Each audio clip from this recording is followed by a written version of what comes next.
My name is Dr. Andrea Pennington. I'm an integrative physician, acupuncturist, and brand strategist. My career in broadcast and digital media spans over 20 years.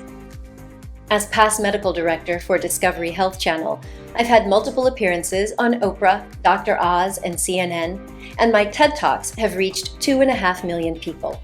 I've published 13 books in the last few years, and now I work anywhere there's Wi-Fi.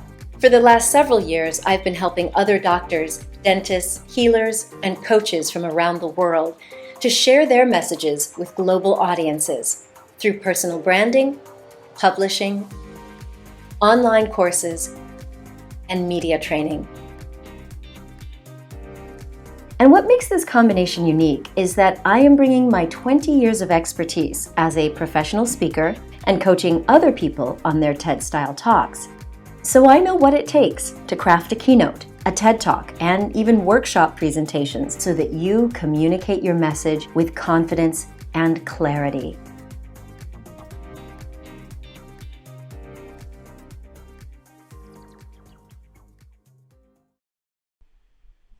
Hello, hello, beautiful souls. How are you? It is such a pleasure to be with you on this Wednesday. Hello from around the world. Welcome to Deep Dive number 5. This is our live training on how you can become a personal brand, create your own intellectual property, and release those products to the world. And today, it's exciting times because today we are specifically going to be going into how you can write and publish a book. That's right, in 90 days or less.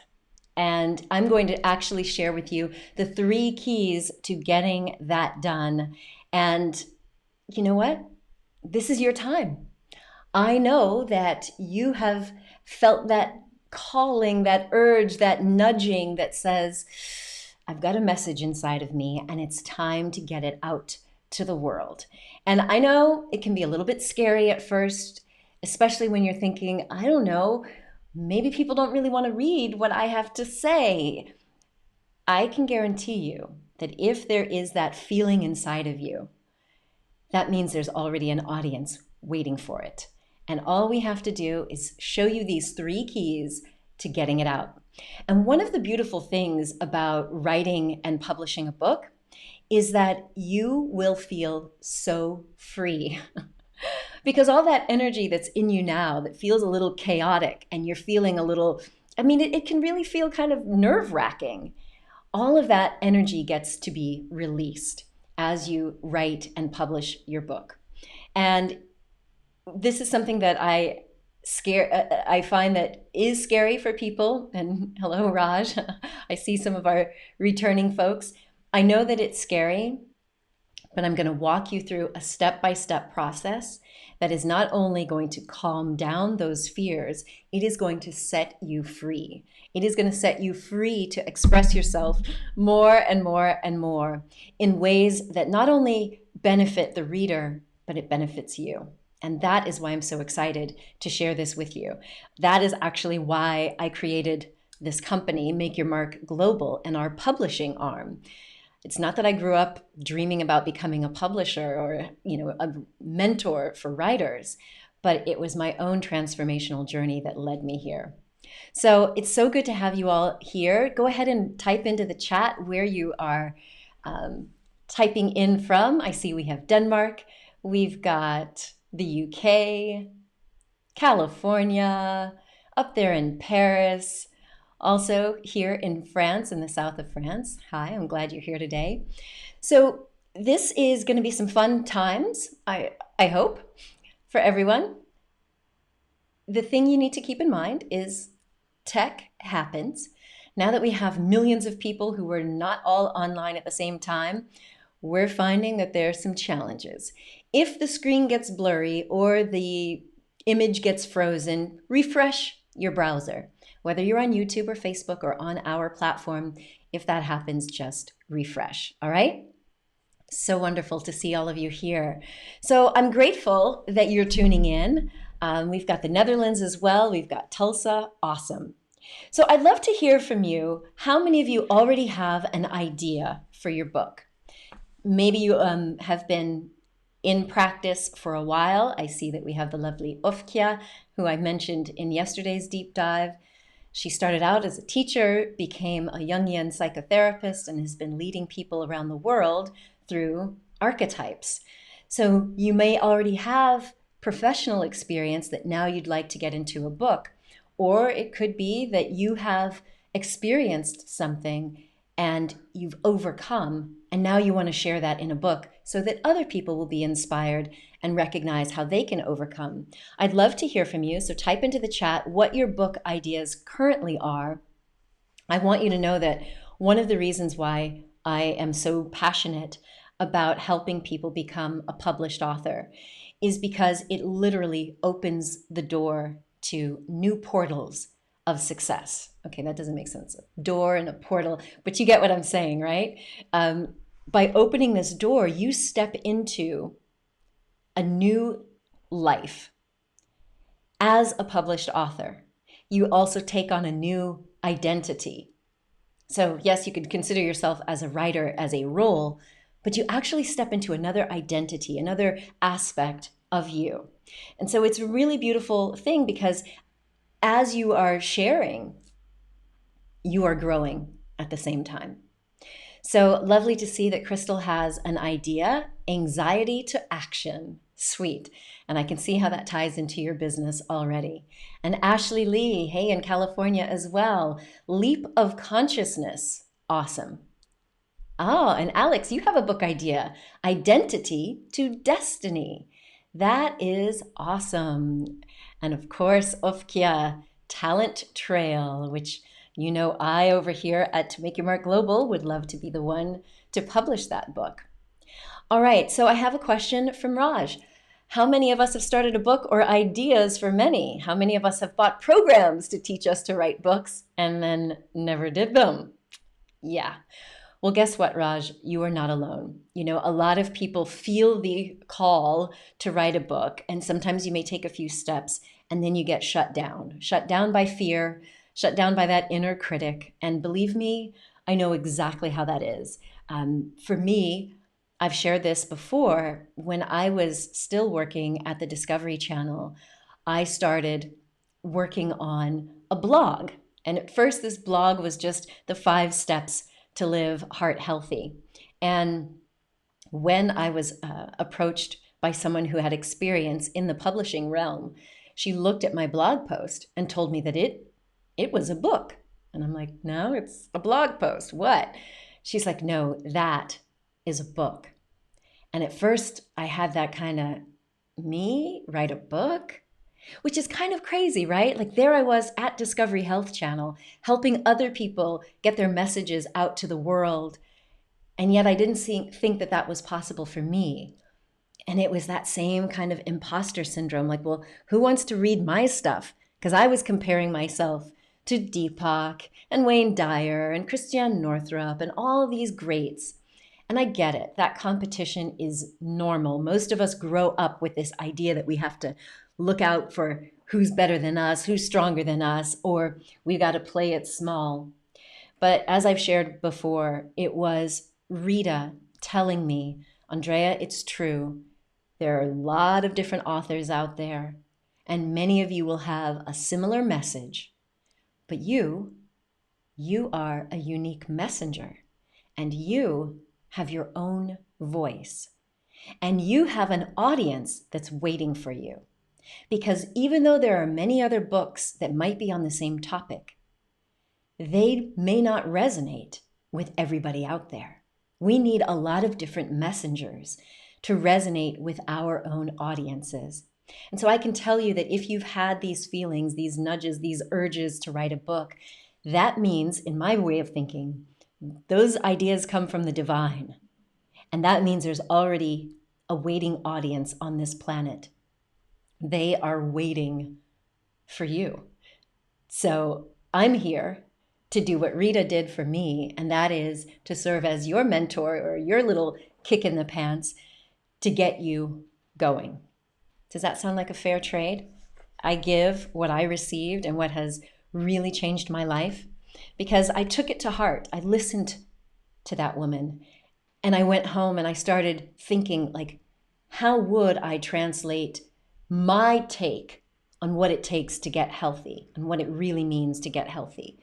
And I came up with taking that 5-step plan that I was helping patients manage their high blood pressure and cholesterol, and I turned it into a more general plan for anyone who wants to achieve emotional well-being, spiritual growth, and yes, of course, that physical vitality.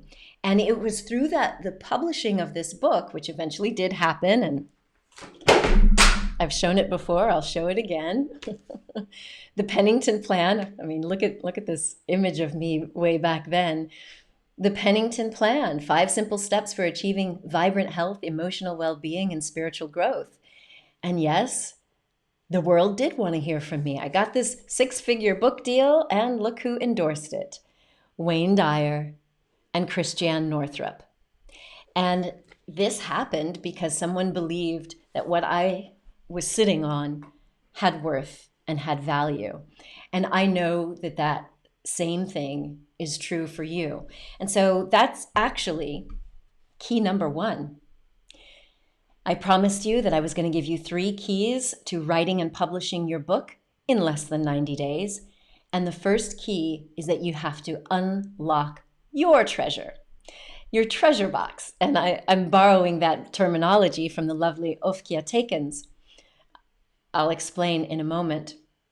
What I recognized is that I was sitting on a treasure box of wisdom and insights that, even though they were similar, they were my own treasures because they came from my own experience.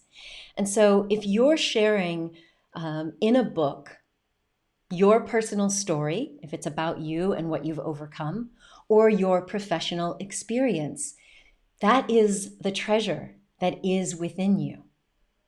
You got it? That is the treasure. And you just need to simply unlock that treasure box. And that's what I'm here to do. I'm here to give you these keys. And key number 1 is to recognize that you are the treasure box.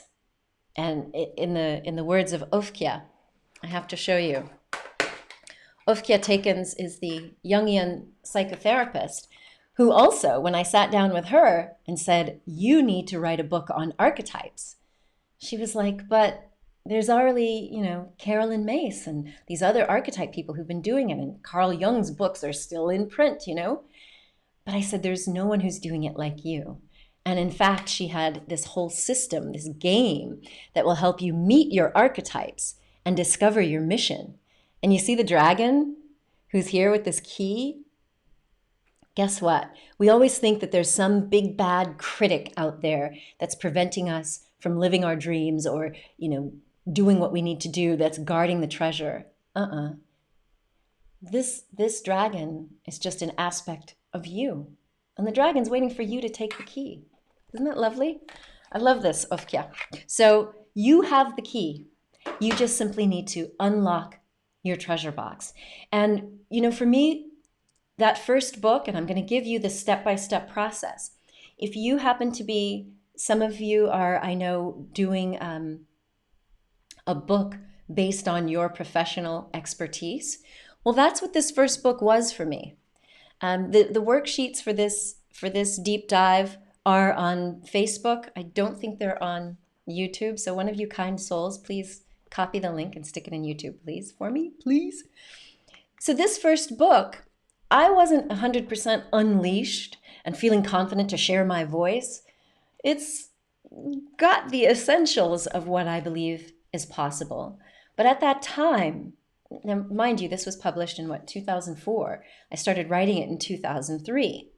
And at that time, the doctors that I saw that were doing books, they were all kind of following a particular model. And so even though I had my own model, I tried to fit in to the traditional publishing model. And I was with a big traditional publisher, Penguin, And so I worked on this book. I added as much of, my flavor as I was comfortable at the time.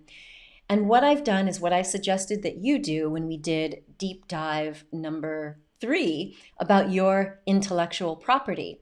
And that is where you map out the starting point and the end point that you take clients on through your professional work or your coaching or your methodology. And each of those steps could actually become a chapter in your book. All right? And then you've got your introduction and your conclusion. So looking at the expertise that you have and the journey that you take people on, that's part of your treasure.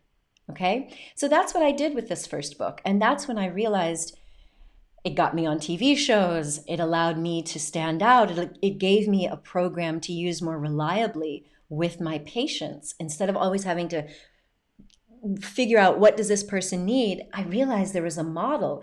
I still gave them personalized attention, but now they had a framework. And having a book that explains your methodology and gives people a framework of what they can expect in their own lives, it helps you as a coach and a healer as well, because then people have milestones that they can expect. It's not that you're just promising them the moon, you're actually taking them step by step to get to the moon. So your personal story and your personal expertise, that is actually the treasure that is within you. And that is what everyone is waiting for. Does that make sense? So I'm loving what I'm seeing here. 5 ways to meet your lifetime best friend in the menstrual cycle. Now that is definitely like a title that is going to raise some eyebrows, which is actually a good thing. All right. Who else has got one? And yes, of course I believe in you, Shelley.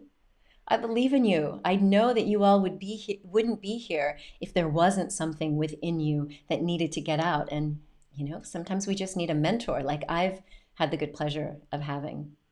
All right. So Britt Burns says, your book will be about shamanism and biodancing, or biodanza, as we say in Europe.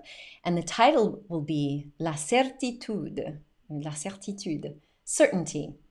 And you had a dream about this title. That was your calling 6 years ago. So I'm so glad that, yes, it's time.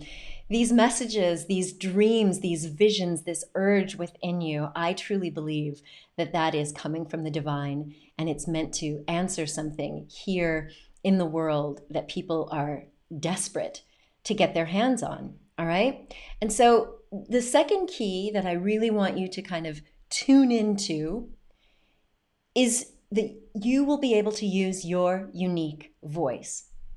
Now, I know a lot of people, I said it myself, like all of these other people have already published stuff. I don't want to compete with them. How could I even compete with them? And I want you to get that out of your head, because you have a unique voice. And that is the second key. If you can actually take that key in hand and embrace it, we're going to be able to get you to that goal of having your book out there. And I shared that, I already shared with you how Ofkia said the same thing. Like, wait a minute, there's already people out there. And yet, in the unique way that she shares this information, nobody else on the planet was doing that. All right? And so one of the other people that I was introduced to when I was at a retreat in New York is a beautiful woman named Elspeth Kerr. She's originally from Scotland, but she lives in Cyprus. And she actually contributed to one of our group books, which I have to show you, because I'm so proud of these folks who literally take a leap of faith. So Elspeth, along with 20 other authors, shared a story in this book called Magic and Miracles. And sharing her perspective is allowing her to reach a larger audience. And once she got bit by this sort of publishing bug, she told me that she had this vision. She had a vision for having a deck of cards that her friend, who was a photographer, was capturing these beautiful images, and they wanted to come together on a project. Now, some people would say, oh, well, who needs another deck of cards? We've got these oracle cards and this and that and this and that. But no, they had a unique take. And so she created joy cards, such that each, this is the perfect card to pick for the day, so that each card would have a message. So Elspeth did the messaging, and then we have these unique images. And she brought this to our company, Make Your Mark Global. And yes, we were the ones to publish them. So this is your card for the day. Intuition. Joy brings out your invincible self. Feel the sense of joy. Nice, huh? And so it doesn't matter how many other people are out there doing it. What matters is you bringing forth your unique voice. That is the second key that's going to get you out of this idea that you have to not do something. You have the power. Yes. Oh, well, we'll have to tell Elspeth that you find them beautiful. That's awesome. All right. So does that make sense? And I love this. Steve, your book title, How to Think and Be Motivated to Climb Your Everest. That is awesome. And so that's going to be so unique to you. Doesn't matter how many people have written about Everest, your experiences on Everest in your unique voice, that is going to be absolutely perfect. So I love that.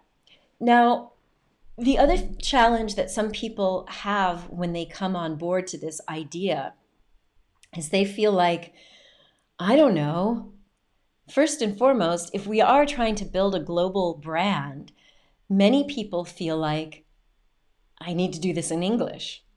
And that may be true. In fact, that's why we do these group books. A lot of the people that you'll see in our group books, English is not their first language. And yet they make these bold steps to actually do it. And I want to share with you someone who was in this book called Time to Rise.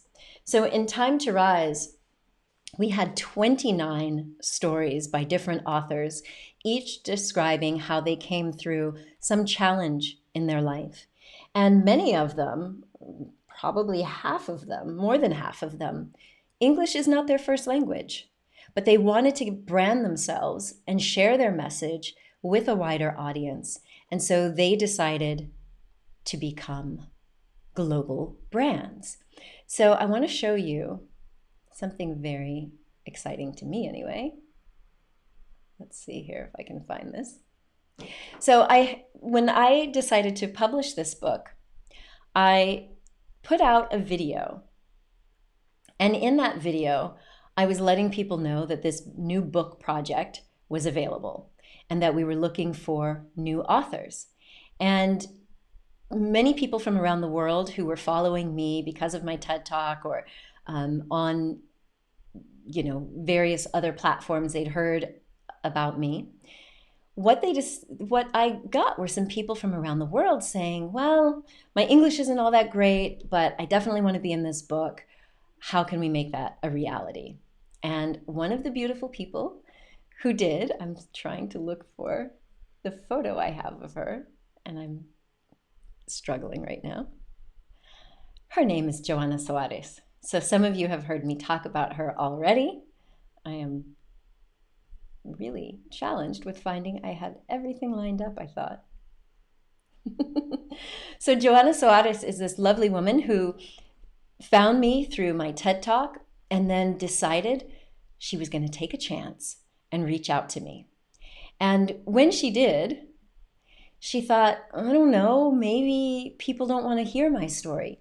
And as I heard from her what she had been through and how she had overcome an eating disorder, and at such a young age was able to really have such clarity, the way she wrote just the introduction to her story was amazing. And I was like, absolutely. Can you imagine when somebody reads your story and realizes that they're not alone and realizes that they too can overcome this? They're going to have their own epiphany and be able to arrive at that same moment of knowing.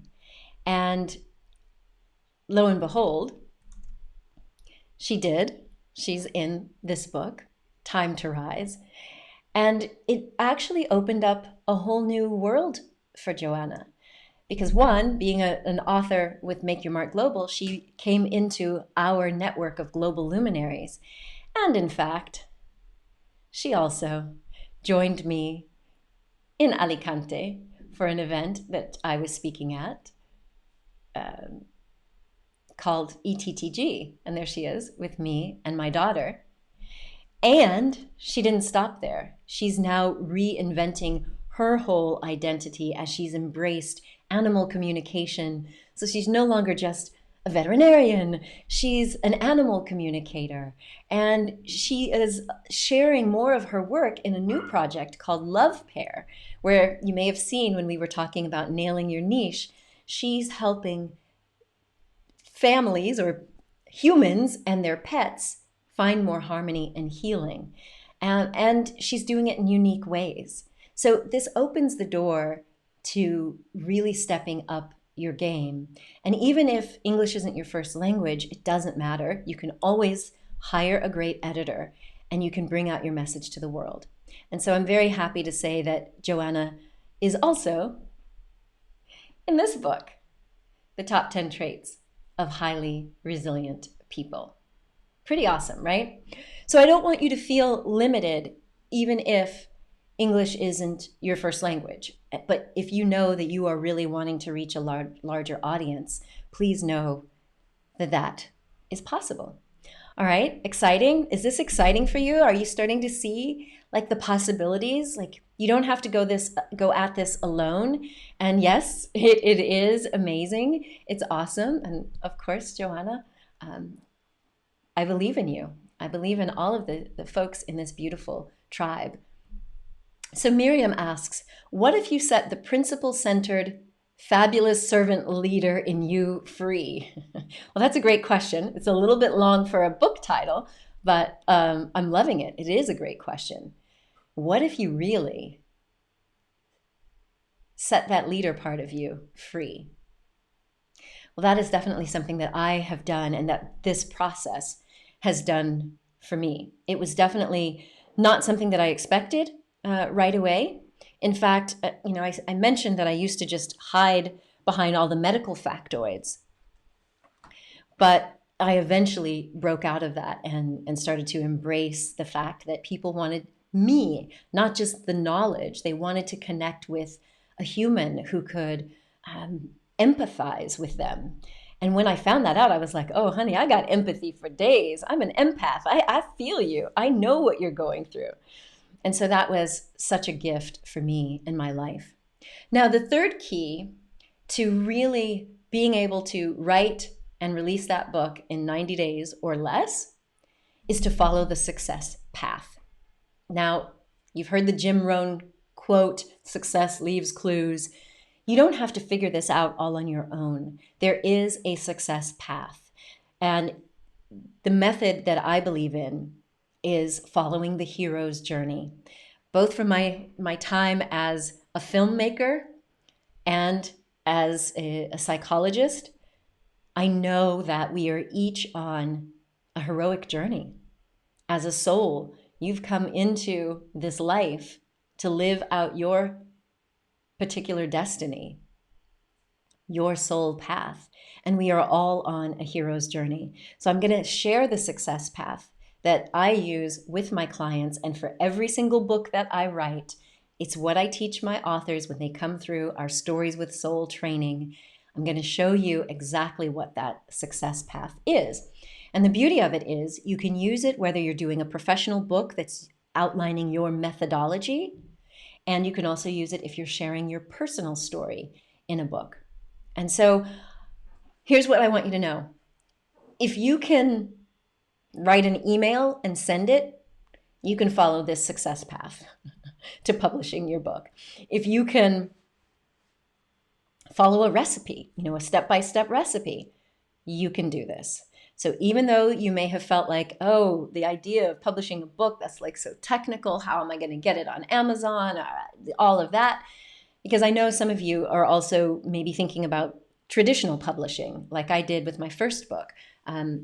Getting a publishing deal these days, if you're not a known brand or have a major platform like I did at Discovery, for some people it's really difficult. And I've had a lot of people who have applied for many of the writing contests, trying to get a publishing deal that way, and still either their ideas weren't thought through well enough, or they didn't have a big enough platform, or the idea just wasn't sexy enough that they didn't win those contests. Somebody else had a better idea or a better thought out plan.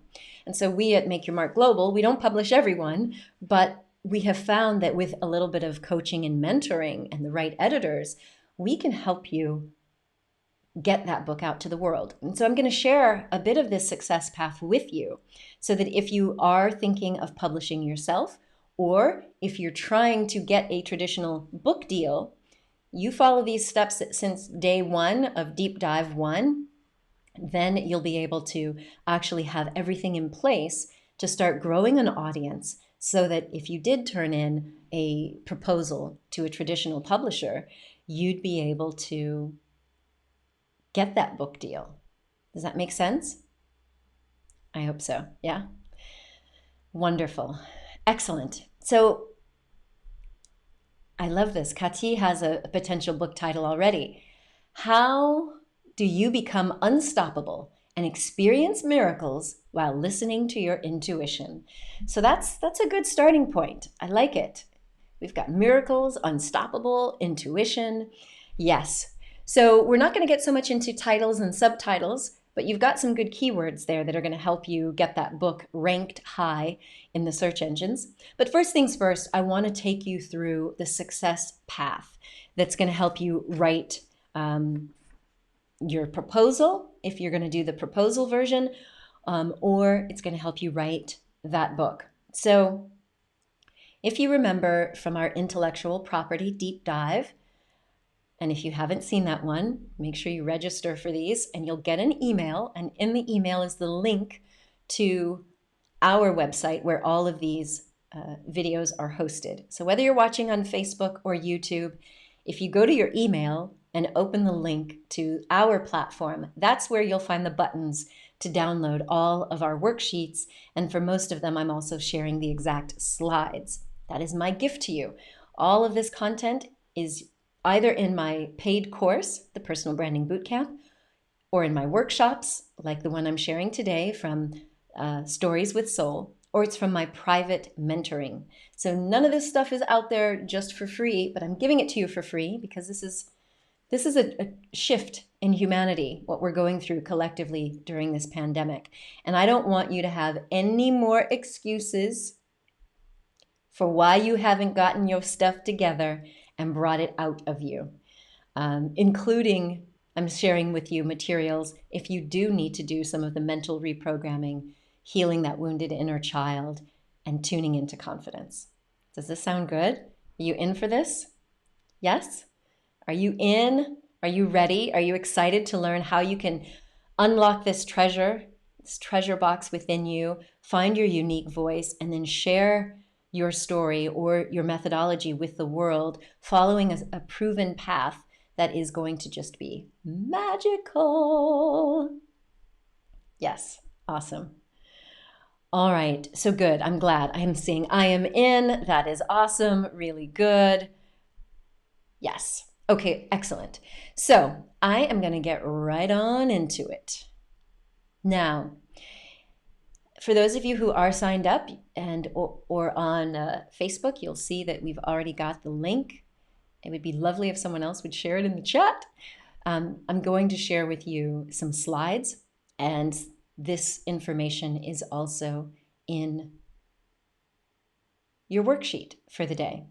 Okay? So, first things first, if you are interested in really stepping up your game, the first question I want you to tune into is why. If you wanted to become a published author, the best thing for you to do first is to define the desired outcomes for your book. So you'll see this in the worksheet. I'm asking you, what is it you want to get out of this personally? So in our deep dive where we talked about creating a course or releasing a product, there are many reasons that you may be doing that. So are you doing this book because you want the professional credibility? Is it that you want to earn money? Is it that you just know that you've got this stuff in your soul and it's got to get out? So how do you want to benefit personally? Thank you, Tammy, for trying to share that. I think it's got a little too many things. I don't know. You guys let me know if that clicking on that works. Voila. Thank you guys for sending the links. So what is it you want to get out of this personally? Why do you want to write a book? Write those down. For me, when I finally made the leap, I did realize that, yeah, I do have this belief that there's another way to look at healing that the majority of people are not talking about. So with my background in traditional Chinese medicine and acupuncture, and my background in positive psychology, and as a medical doctor, I realized that there was this way to bring together the information that I had been trained in, along with the spiritual insights that I was getting. And I realized that for me personally, I really wanted this book to change people's lives. So yes, it's not all about the money. Sometimes you realize that you are on this planet to live out your destiny. Part of my destiny is being a teacher. I'm a teacher at my core. I'm a way shower, as one of my mentors with a little more of an old school style. It's like I'm a way shower, I'm a messenger. That's part of my life's work and mission. And Kati says, yes, I want to be seen and recognized. Awesome. Thank you, thank you, thank you. So all of those things, Miriam says, and to leave a legacy. Yeah, because, these books, they're going to be out there forever. And that's a good thing. Whether electronically or in physical form, they're going to be out there. So the next thing you want to think of is, from a professional standpoint, what is it that you really want to see with this book? And what is the impact that you want to have on the reader? The reason why you want to have this in mind before you even create the outline or start mapping out your content is because it'll be your sort of barometer. You'll have this list of what you want to get out of it personally, what you want to get out of it professionally, and what you want the reader to get out of it. And those three things, if you have that list, as you're developing the content, you can always refer back and say, is this really going to get the reader what I want them to get? Is this really going to represent my brand in the way I want to be represented professionally? Is this going to end up giving me fulfillment? Meaning, am I being true to my voice and to the content, right? Yes, life-changing from within is one of your intentions, to share with others that there is a light at the end of whatever tunnel you are in, and to put your voice into the world. Awesome. And Raj says, personally, because I have experiences that can be shared both professionally and personally, that can change people's lives and introduce them to a different perspective. Absolutely. This is so good. So you guys are already there. I love it. Hallelujah. This is awesome. This will help you with your brand as well, 100%. All right? So excellent. So now that we've answered these questions about what we want to get out of it, that's going to help you provide the kind of direction that you need as you're going along. Now, I said that there's a success path, and I'm going to give it to you. All right? So I'm going to share my slides with you. In just a second here, make sure I know what I'm doing. Okay. Here we go.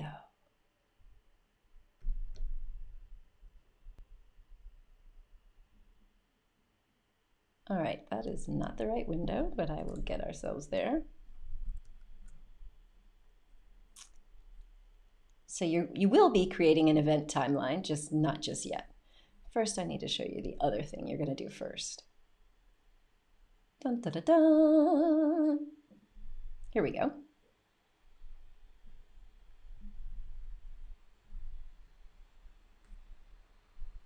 Dun, dun, dun, dun, dun, dun, dun. You're getting a little preview of what is to come as I get myself organized.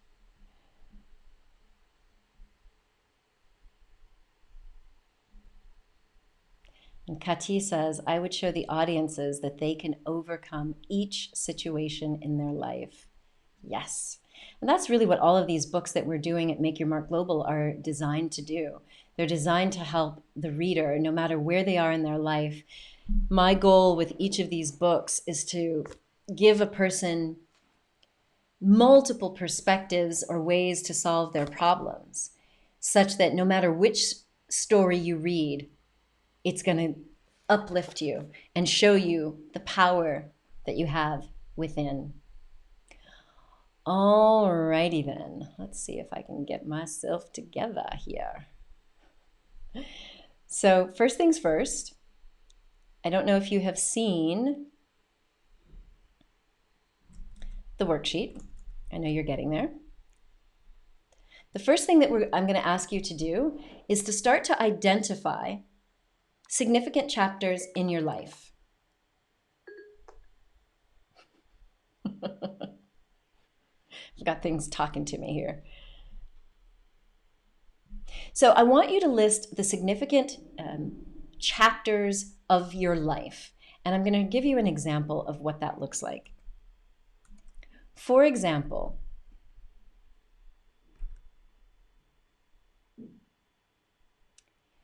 if we were to start looking at, okay, that is somehow not working.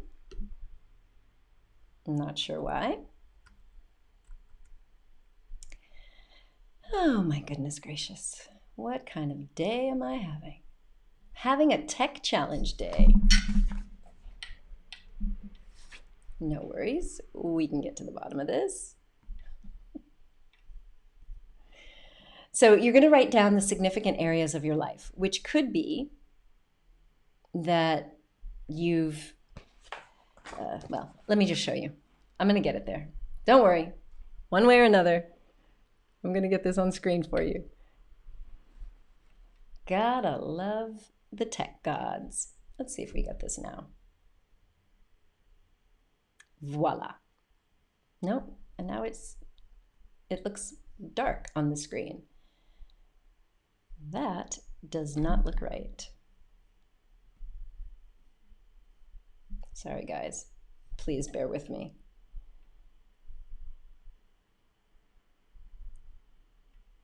Bear with me.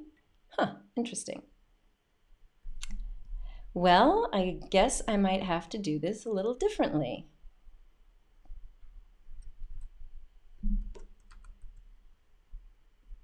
Gotta love the tech issues.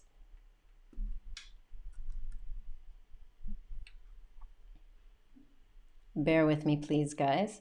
Sorry about this. I'm using a little device called a Stream Deck, and for some reason it's pushing the right buttons, but not connecting it in the way that I want it to. So there we go. I think we've got it now, God willing. All right. So the way you're going to begin working on your book, whether it's a personal or professional project, is first to list the chapters of your life. The chapters of your life are significant periods of time. So here's an example from mine. You just do them by groups. So for me, birth to age 3 was a significant period because at age 3, that's when my parents got divorced and we moved to Colorado. Then the next period of time was primary school. Then middle school, high school. For me, I went to university. You can describe that significant period of your life. Maybe it was the first job that you got. For me, it was university. It was a significant chunk of time. And then medical school was a significant chunk of time. And then my first career, that was a significant period of time. So these are going to become your life chapters. So what I want you to do is write those down, just a list. You might also want to do them in categories. So there's a category of your life, the time when it was after my parents' divorce. And then there was a significant category of my life where I was dealing with depression, which lasted over many years. There was also the years right at my spiritual awakening. And those years were a significant category or a section of my life. And then there was my time living in France and just kind of getting set up here. And that first few years of life in France was a significant period of life. And then over the last several years, a new category of my life is when I started this global business. That was a big shift. So does that make sense? You're going to be listing these significant parts of your life just as kind of chapters. And these chapters are what you're going to then start analyzing for your writing. Okay? Does that make sense? Is everybody with me on the same page? So basically what you're going to start looking at is, if your life were a book, it would be broken into chapters. And even you, if you're using this as your professional work, you might look at the different phases of your professional career. So how you thought when you first got your degree and you started working. And then as you started to shift, and maybe the way you were doing your work or the types of clients you were facing was a little bit different. So you basically start to break things into categories. And for each of those categories, or each of those chunks of time, you're next going to create what we call a timeline of life events. Once you've identified all of those chapters, you're basically going to include entries from each of those chapters of general or specific events, anything that really stands out in your mind and that had a particular impact on you. Now, you don't have to list every single detail of your life, but you are going to list, I'm going to show you here, on this timeline of events, just as we did before with kind of making a line from one area of life to the next. Then you're going to start to list the dates of some significant turning points in your life. And as you write down these dates, you're going to take some little notes, little observations. What was going on at that period of time? What was the challenge that you overcame? What were the lessons that you learned, for example? And I've given you a version of the timeline of life events, which is included in my book, The Real Self-Love Handbook. This is also what we take authors through in Stories with Soul, our writer's workshop. So basically, you would make a timeline for each significant chunk. So for example, for me, if I looked at that first part of my career, I could look from when I graduated from med school in 1998 all the way to the point of, I would probably say, 2005, when I really had this epiphany, right? So I would then break down like, okay, this was my time at the hospital. Then there was this time that I went to a startup company. Then I got hired by Discovery. Then I opened my own wellness center. And then I was on TV. So you break down all these different points. And then you start to list, what were the major epiphanies that happened? What lessons did you learn? How did you get shaped into the person you are today? Or your methodology, like when you added certain new skills and new tools to your tool belt. That's one way that you can use this. Is that making sense? So I've also included sort of the step-by-step things. So you might be looking at significant events from birth to today. I often recommend to authors that you color code. So you could color code the highs, like any high points. Those tend to be turning points where we either gain confidence or we gain some new insight about life. And you might highlight the low points in your life with a different color. One of the cool things is humans are really good at pattern recognition, and most of us are visual people. So when you see this laid out and you've got it highlighted with different colors, you can say, oh my gosh, look at all these. Unfortunately, this happened for one of our authors who's in Life After Trauma. She was like, oh my gosh, I thought there was one traumatic event in my life. I look at this timeline and I'm like, I've been living trauma after trauma after trauma. So you can list the significant events. It doesn't have to be from birth to today, but you can choose a period of time if that's more relevant. And then you can identify people and characters that were involved, including the non-physical ones. As we get into the hero's journey in just a few minutes, you'll see that there are certain characters that are within you even, or they're characters in your outside environment, like mentors, like me. All right, so next up, describing the meaning, the lessons, the beliefs, or decisions that you made. If you've already done my life writing exercise with the guided meditation for overcoming victim mentality, then you've seen some of this. You can actually go through your timeline and figure out, when did I start taking on this victim role? When did I shut down my voice? When did I give my power away? When did I realize that the only way to succeed was to become a people pleaser, for example? When you really get this out of you and onto a page, whether that's a web page, not the web page, but a page in your Word document or a Google Doc or a page in your journal, it can be really enlightening. And then you want to evaluate how each of those beliefs and decisions helped or hindered you. Particularly if we're talking about a personal story, you're going to look at the personal reflections. But it may also be that you're looking at the different steps you took in your professional journey and how you've realized that, oh, I get it. All of these patients that I was seeing, they were all dealing with these addictions and eating disorders as a coping mechanism. And what they were coping with was a lack of self-love. They didn't feel seen and recognized and validated and loved, or they experienced abuse. And at various points, they took on these beliefs that are not true, but at the point of their young lives, they believed it was true, that they weren't good, that they had to be a good girl. Only good girls are quiet, or, you got to go and become a mathematician because that's what your dad always wanted and he didn't get to do it, so now you got to do it. So it's a wonderful way to do this and be able to find that you are able to recognize how you've become who you are. Now, that may seem obvious to all of you, and I see some of you have done some good work with psychologists, but the majority of people don't really look at their lives in this kind of detail. And this is also very healing, because then when you identify some of these beliefs, the adult, mature you that's here and now realizes, that's silly.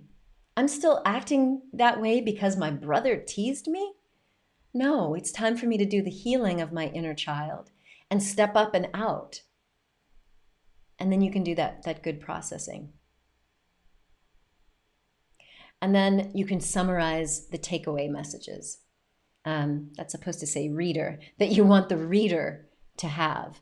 What do you want the reader to get from that story? So that's the process we do with our group books, is we help writers tune in to what is that reader going to be interested in. Make sense? All right. There we go. Excellent. So let's see what you all have done. Anyone chiming in? Anybody have questions about that so far? Does that make sense in terms of a process? So by outlining some of those things and outlining the steps that you went through, you can also arrive at kind of understanding the steps that you would want to take your client through. And I mentioned to you yesterday and the day before that one of our global luminaries, who works specifically with people with high sensory intelligence, or the previously identified as HSPs, the highly sensitive people, the empaths.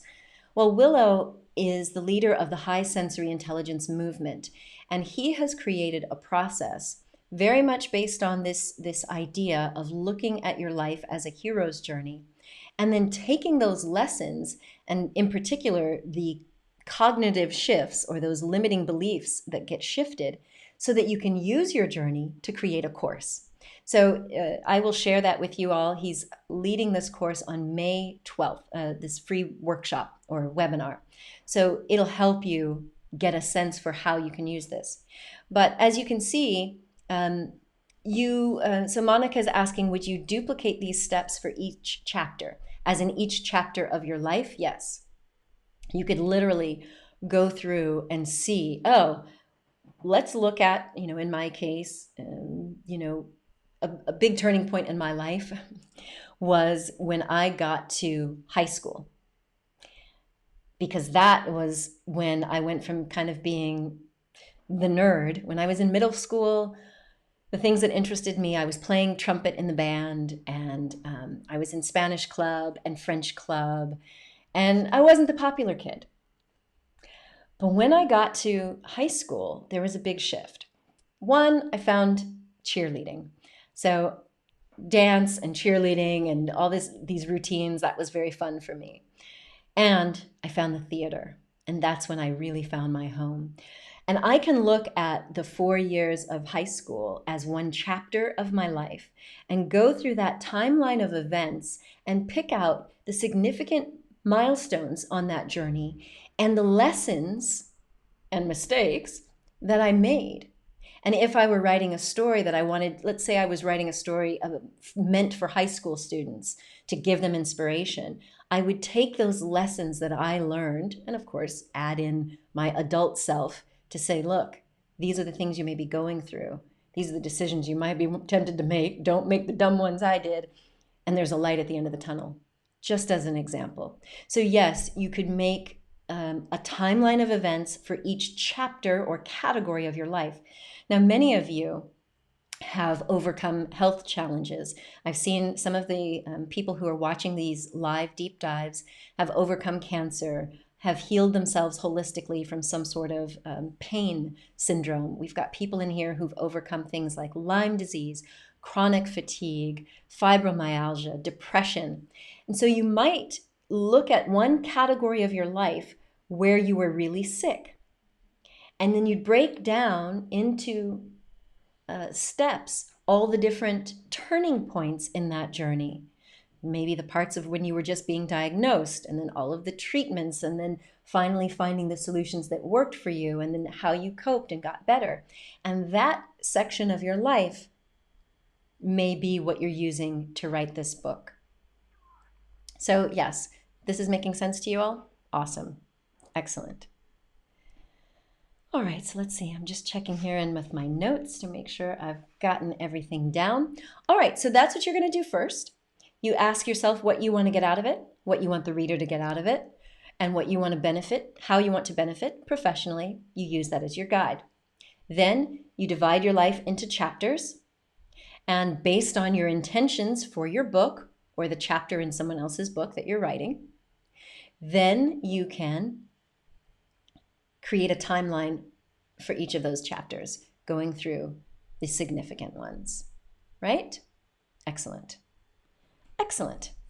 So now, who would like to see the next step in this success path, which is the hero's journey? How many of you, just typing in the chat, how many of you already know about the hero's journey? Do you know anything about it? Have you heard anything about it? Have you read the book by Joseph Campbell called The Hero with 1,000 Faces? How many of you have?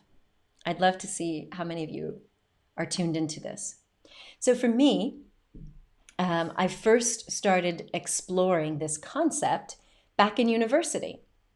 So at university, I was pursuing two paths. I was in a lot of theater at the time, doing a lot of theater, and then I got picked up into video production and eventually television production. So at my university, Georgia State University, I was doing theater, which again, I told you in high school that was my love. I finally found my place where I could be seen, I could express. I loved getting into the emotions of each character. It just felt like home for me. And so when I got into university, I was still doing semi-professional and community theater in Atlanta, and of course taking classes at university.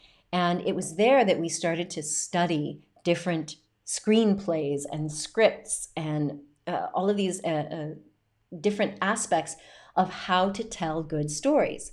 I know some of you have told me like, wow, Andrea, you've always got a story for everything. Well, that's where it started. It started in the theater, and then it started studying film. And so some of you have said that you've never heard of, yes, all right. So some of you have heard of Joseph Campbell. He is the one who wrote this book called The Hero with 1,000 Faces. He was an American who studied films and novels and fairy tales and fables and all of these wonderful stories, including the big blockbuster movies. And he discovered that across cultures and across time, so not just Hollywood movies of today, there was a very similar path and even similar characters, all the way back to the work of Carl Jung with these archetypes. So there were these similar themes that people experienced in stories and fables and fairy tales and superhero movies. And he wrote a book called The Hero with a Thousand Faces. And that is what many of us in film school and theater and whatnot, we all were forced to read and study. And yes, Monica, a lot of people recognize Star Wars. Star Wars is like the number one thing we learn in film school because it mirrors what I'm going to show you next, the 12 steps of the hero's journey. So yes, it's all by Joseph Campbell. So don't worry, Vipika, if you've never heard of it, I'm going to now show you the 12 steps of the hero's journey. And you might even want to put this into, if this is the Vipika I know, into one of your songs. But it doesn't matter whether it's a song or it's a story or it's an entire book or it could be your TED Talk. I use this exact process anytime I'm delivering a speech, even in my sales videos, but I know that's for tomorrow. We're all going to be enlightened by our deep dive tomorrow. So are you guys ready? Are you ready to go through this hero's journey? So hopefully you've already started to make some notes about your timeline of life, because I know that you're going to tune in and you're going to realize each of these steps you've lived already. Sound good? All right, let's get this party started. Let's see if we can do this. Let's see if our tech plays nicely today. All right, here we go. Everyone can see the hero's journey up on the screen. So the hero's journey, some people say there's 12 steps, some say there's 17. You know, if we go back to kind of what most of us in film and television look at, that's what you're going to learn today. It's broken into 4 parts. Part 1 is what we call the call to adventure. Part 2 of the hero's journey is the initiation. Part 3 is transformation. And part 4 is the hero's return. All right, so in part 1 of the hero's journey, we start off in what we call the ordinary world. When you're telling a story or when you're watching a film or reading a book, generally they kind of set the scene with the status quo. This is kind of where our hero or character or you, where did you exist at the very beginning of the story? You're kind of what we consider oblivious of what's about to happen in your world or in your life.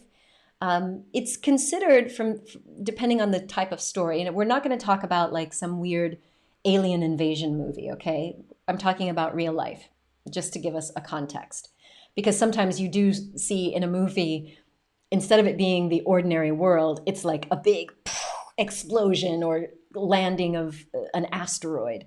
But for normal life, when you're reading a book or learning about someone's life, we start off in the ordinary world where it's typically a safe or at least a well-known place for our hero. And we get a sense of their everyday life, just sort of the basic details of what their nature is and what their outlook on life is at that time. And this is where we feel sort of hopefully drawn into liking that character or somehow identifying with that character. And typically they're kind of oblivious, as I said. But then there's this call to adventure. And the call to adventure is typically when you're called into action. So some of you have said that you've gotten a download or you've seen in a meditation or in a dream that you were delivered a message that you were meant to deliver to the world. This internal urge. So sometimes it's internal, the call, or it could be somebody calling to you saying, oh my God, you need to write a book, right? Like what happened in my case. It could be that there's just something that happened to you that interrupted your life as usual. And that something happening could have been a diagnosis, or it could have been an accident or illness, Or in this case, some people are starting on a heroic journey right now because of this coronavirus epidemic. Now, it doesn't always have to be as dramatic as illness or death or some sort of an accident. But what's happening right now, we're all being called. And it's something that you're typically feeling or you're sensing. So you can hear it in your mind, or you can sense it in your body, or you can just feel it in your intuition. But ultimately, it's something that starts to disrupt the status quo. You're feeling some sort of a rumbling, and that you're being invited onto a quest. Step 3, and the final step in part 1, doesn't happen for everyone, but it's called the refusal. So for those of you who've been sitting on a book for a long time, or you started it and you just never finished or put it out there, you've been in the refusal stage. You may have been very eager to accept the quest, but at that stage, there may have been some fears that you just didn't overcome, or you had second thoughts, or you had personal doubts whether you were up for the challenge or not. And yes, sometimes it's because we're afraid of sharing our story because of the family members that it will impact. That was definitely true with these other books we've done, like Life After Trauma and Time to Rise. We did a book called Turning Points, I think I told you about, in Denmark with 11 authors. And we did it as a flip book. So it's in Danish, vendepunkter, and in English. And there were a couple of authors that said, you know what, I can't share this aspect of my story because it would impact some of our family members who are still alive and would implicate them. And so you might be refusing the call for very legitimate reasons, and that's fine. And you can even write about that because we call that the reluctant hero. This is often when the audience really starts to feel for you because we're like, I know that feeling. I know that feeling, right? So there's the refusal of the call. And in my case, I heard a call, a literal call. Someone said to me, oh, Andrea, I saw you on Dr. Oz. So for some of you, if you were here in the beginning, you saw these little video clips. Well, a few years ago, I was on a TV show in America called The Dr. Oz Show. And Dr. Oz was doing a special on all of the symptoms that women over 40 should not ignore. And one of the symptoms that women over 40 should not ignore is a low libido, because a low libido could be a sign of other trouble. And in particular, I said on that show, I ask my patients, are you achieving orgasm? And I recommend that my patients have at least 3 orgasms a week. Because if they're not, then they're telling me, oh, well, I just wasn't in the mood. Well, that low libido could be because you're overwhelmed and busy or uninterested in your partner. But it could also be a sign that something else is going on with, like, your blood pressure, your blood sugar, diabetes, heart disease. One of the early symptoms is a low libido, and then there's low sexual response and low orgasms. So I say all of that to say, I shared that on the Dr. Oz show, and then I started to get the call. I got a bunch of emails and phone calls of people saying, okay, well, I don't have diabetes or high blood pressure, but I'm not having the big O. What do I do? And da-da-da-da. And someone said, Andrea, you should put that in a book. And at the time, I was like, in my mind, the only sort of doctor books about sexuality, I didn't want to be labeled. I didn't want to be put into that category. That didn't feel authentic for me. I'm a sex educator. That was my background. I got training to be a sex educator, but I'm not a sexologist or whatever. And so I was like, no. Even though I knew that information would be helpful for people, at that time I was like, no. Now, there was a moment when I was ready to face my fear, and I think I will show it to you.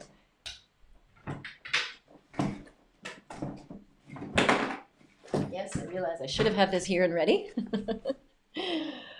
But it did eventually come into reality. And this was, at the time, one of my biggest books ever, close to 300 pages.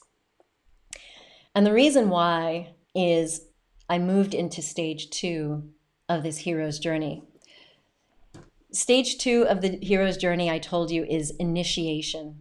So I'm going to explain on screen so you can exactly see what I'm talking about. So in stage 2, in the initiation, what we're seeing is you typically find that your hero meets a mentor. This is that crucial turning point where the hero, that's you, that's me, just needs a little bit of guidance.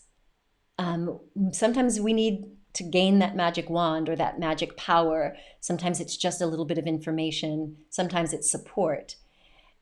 Sometimes it's just insight. But whatever that wise, practical training or advice that gives us that confidence that we can go ahead and overcome those fears, it helps us dispel the doubts and the fears. And in my case, I happen to be working with these amazing women from Iceland, Runa Magnusdóttir and Þórarna Jónsdóttir and Bjarne.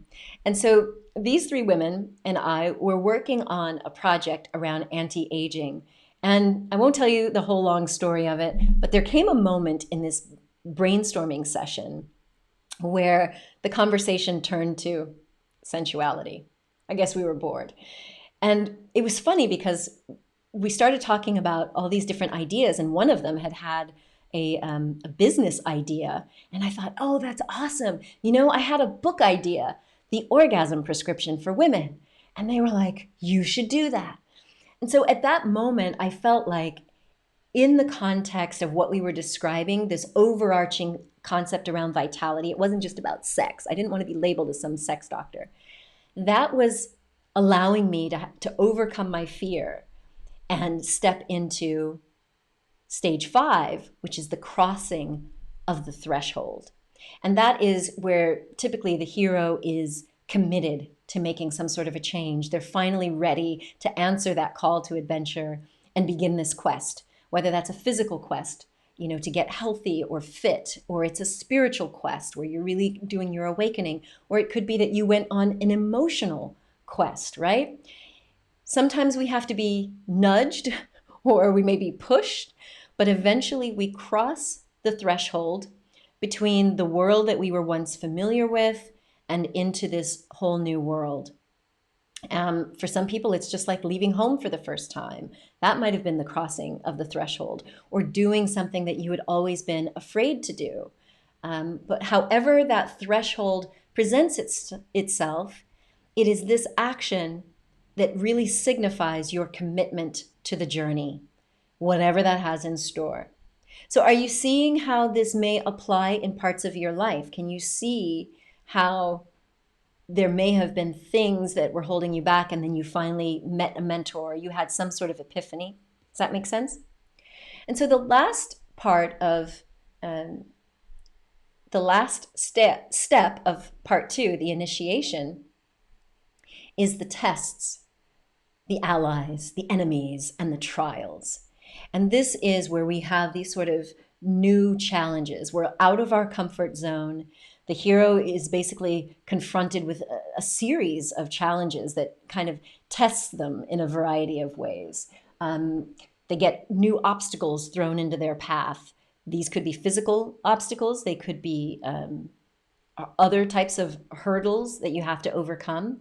But just because you've stepped over that threshold and said yes doesn't mean, it's all roses. There's generally some sort of a challenge that you've got to get through on your journey to that ultimate goal. And I don't know if you notice here on this slide how there's words on the outside and little tiny words on the inside. That's because we're really going through 2 journeys. In my case, I ultimately wanted to be able to share my ideas with the world, help people see a whole new way of looking at life and well-being. And that is the outer goal.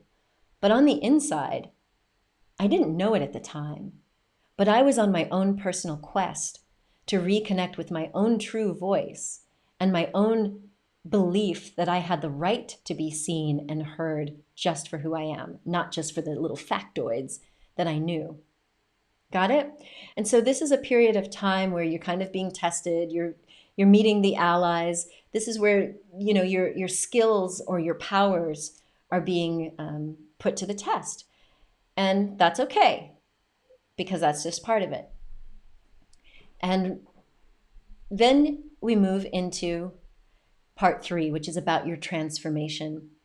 And 7, the way that Joseph Campbell described this stage of our hero's journey is this approach to this inmost cave.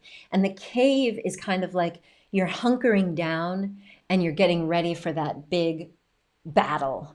So just crossing the threshold was not enough. There's this thing where the hero is going through maybe some inner turmoil, some inner conflict, and you've got to go into that cave where you make the final preparations to make that final leap into the great unknown.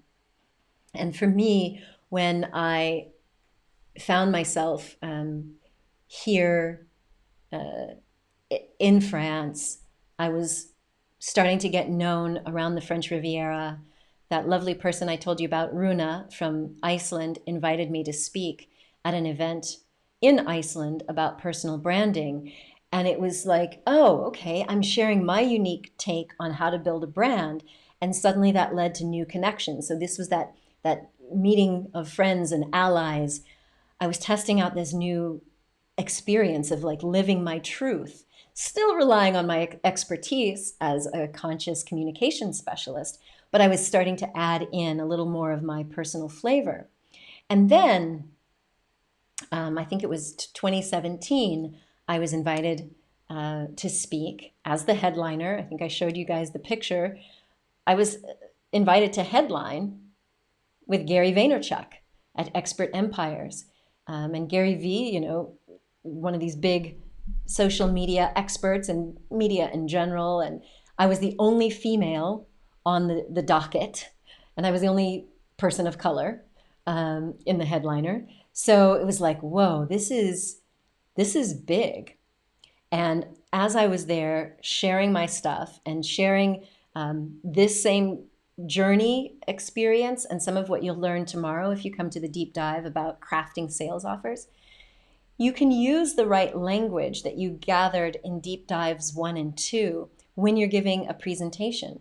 So standing on stage, even though I was there to explain how to leverage the media to build a global business, I knew that standing on that stage with the experience that I've had, I would probably attract new clients. But on this heroic journey, I've been on my own journey to really live my truth. And part of my truth, which I've told you before, I wasn't living that when I was in my big TV career. So when I stood on that stage, I realized this was an opportunity for me to start sharing the messages in a way that me and my woo-woo tribe would understand. And sure enough, it worked. I ended up attracting new clients who got me, who resonated. And it was by sharing specific words. And in fact, I scripted it very mindfully. I won't say carefully, mindfully.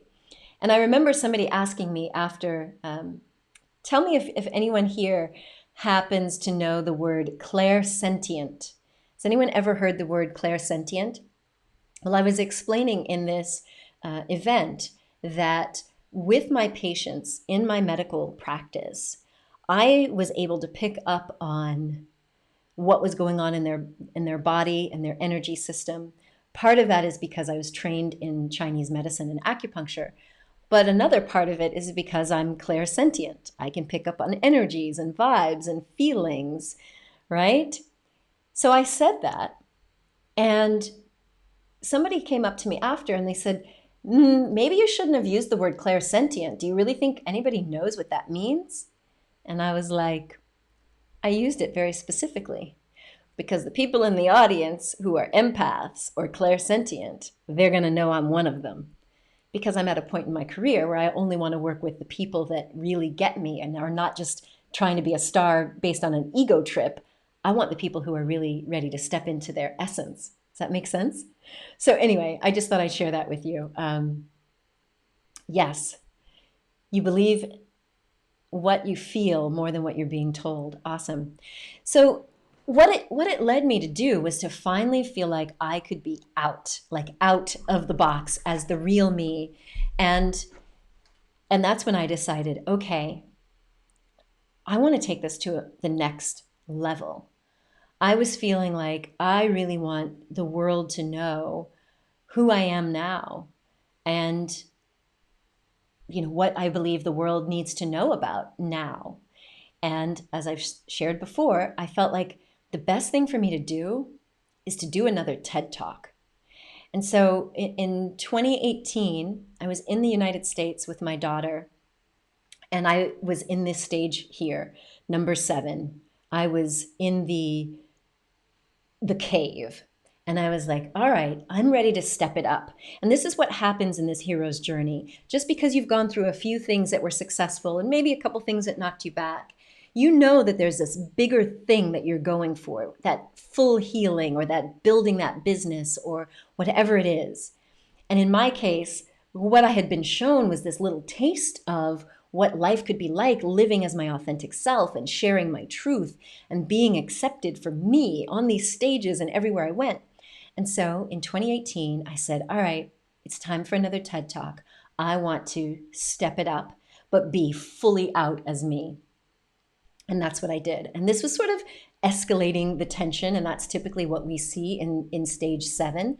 So think about in your own life where there was a time where you kind of went back within. You didn't necessarily have to be in a cave. For some people, this quarantine is their cave. They're going within and really preparing for some major change. And what happens next in the hero's journey is what we call the ordeal, death, and rebirth. And it's some sort of what we call a supreme ordeal, where it may be some sort of physical dangerous test if you're looking at like a movie, or it could be some deep inner crisis. And it's where our hero is really being asked to face something that is all based on survival. It's like you realize that this is going to be some major shift, and you're going to have to draw upon all of your skills, all of your experiences, everything that you gathered during that cave period. And now it's time to overcome the biggest challenge ever. And for those of you who've read my books or know about from the Personal Branding Bootcamp, there is some wisdom from the Chinese system that a friend of mine, Nick Haynes, has shared. And in particular, what he has shared is how the cycles of time and the Chinese cosmology influences us. So in the Chinese version of astrology, you have these 12 animals and one mystical creature. And each of the 5 elements has a different energy to it. And it's interesting because last year, 2019, was the end of a 2-year in a row Earth period. And the whole 12-year cycle was more dominant in Earth energy. And Earth people, if you know anyone who, you know the term Earth Mother, where someone is just that nurturing, they just want to give you a big hug, they want to feed you pie or soup, they want to just love on you and nurture on you. They tend to, from the Chinese system, they tend to often be a little bit heavy set, or they carry their weight around the middle or on their hips. And the organ system that's tied to the earth element is the stomach. And earth people tend to chew on things and ruminate and roll things around in their tummy. And that is kind of like what has happened for many of us. We're ending that earth period where we've been in kind of gathering up all of our it's the kapha system in Ayurveda. Perfect. Thank you, Raj. And so it's kind of like we're gathering all the things we've been stuffing down. For those of you who have done all these business courses on how to launch a summit, how to do your funnels, how to automate your emails, you've been taking in all this information and you've been just mulling it over. For many of you, you've been in that, just processing, that analysis paralysis. Well, the shift came at the end of January when we shifted into a metal year. So this is the year of the metal rat, and the energy is completely different. And while Nick runs these webinars and told us that there was going to be this major change, nobody knew that it was going to be tied to this corona thing. So this has been an opportunity for us to look back on what have I been sitting on and ruminating on in that cave, that it's finally time for me to bring out to the world. It's finally your time to get this stuff out of you. And so that's what the next step 8 on this hero's journey is, going through some major high point in the story. And so for some people, this being in the cave kind of thing is what we're experiencing with this lockdown situation with the pandemic. And for some people who have lost their jobs, they are being faced with a very major decision. And it's, for many people, going to literally be the death of a career. So many people are now feeling like, you know what, I've thought about this thing about going online and becoming an entrepreneur. Well, now many people are being forced to do it. Or even if you are going to go back into your therapy or coaching practice, it's a death of the old. But the beauty of stage 8 is that as we attempt this change, we're letting go of what doesn't serve us. We're tuning into our values, and we're choosing. We're choosing now to live as our authentic self. We're choosing now to transform. So for many people who were working in corporations and they knew they had no business being there because they were miserable, but they felt locked in because of the money. Many of them who lost their jobs, now they're being faced with this. Okay, that's the death of the old me. It's time for the new me. And this hero's journey is about reclaiming your essence and reclaiming your sense of truth. So go back or go forward. Yeah, we're almost to the point of no return, because this is the moment where most of us on our journey in life, we realize if I go back, that is even more painful than facing what's ahead of us. So this is where you, in your story, as you're writing, this is where you typically will put everything on the line. And if it's a failure, it will either be just a failed project, a death of that, but life as you know it will never be the same again. And then finally, we move to stage 9, which is the reward. And, more in the heroic terms, it's the seizing of the sword. And it's in this phase that our hero has defeated whatever the enemy is, and they've survived death, and they've overcome their greatest personal challenge. And the hero is ultimately transformed into a new state, emerging from battle stronger than ever, and often with some sort of a reward or a prize. And that reward can come in many different forms. It can be an object. It can be, some piece of a powerful talisman. It could be a secret. It could be greater knowledge and insight. Or it could be reconciliation with a loved one or an ally. So whatever that little treasure is, this is what the hero is experiencing in this journey. And it's basically accepting a whole new way of life. But the hero doesn't get to celebrate for too long, because there is stage 10, which is the road back. And in this stage of the hero's journey, this is almost like a reverse echo. So on the other side, the hero had this call to adventure. And that's what inspired the hero to eventually cross that first threshold. Well, now you are being called to return home, but this time you have a reward. And this time there's still, probably some danger that could happen. You're returning to the circle of friends or the family, but instead of being worried about being judged, that fear is replaced with anticipation, anticipating the acclaim, the absolution, the exoneration, or maybe it's vindication. But of course, it's not over yet. They still may need to have one last push. And that last push is often where they realize that it's not just about them. They are being resurrected for the greater good. And there's a final push that you're getting through in your life or in your business that's tied to a higher cause. And so in the resurrection, this is really the climax of the hero's story. It's where you're going to have your most dangerous encounter, your final battle. And basically, you realize that if you were to fail, you might suffer, but it's so intensely bigger than you that ultimately the hero knows that they may get knocked down, but they're going to keep going, and they're going to emerge from that battle and win. And stage 12 of the hero's journey is the return. And sometimes we call that the return with the elixir.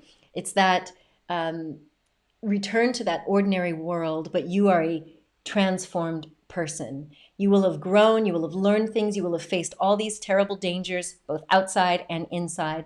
You may have even stared death in the face and won, and now you're looking forward to starting a new life. And the return is really about bringing a sense of fresh hope to those people that you may have left behind.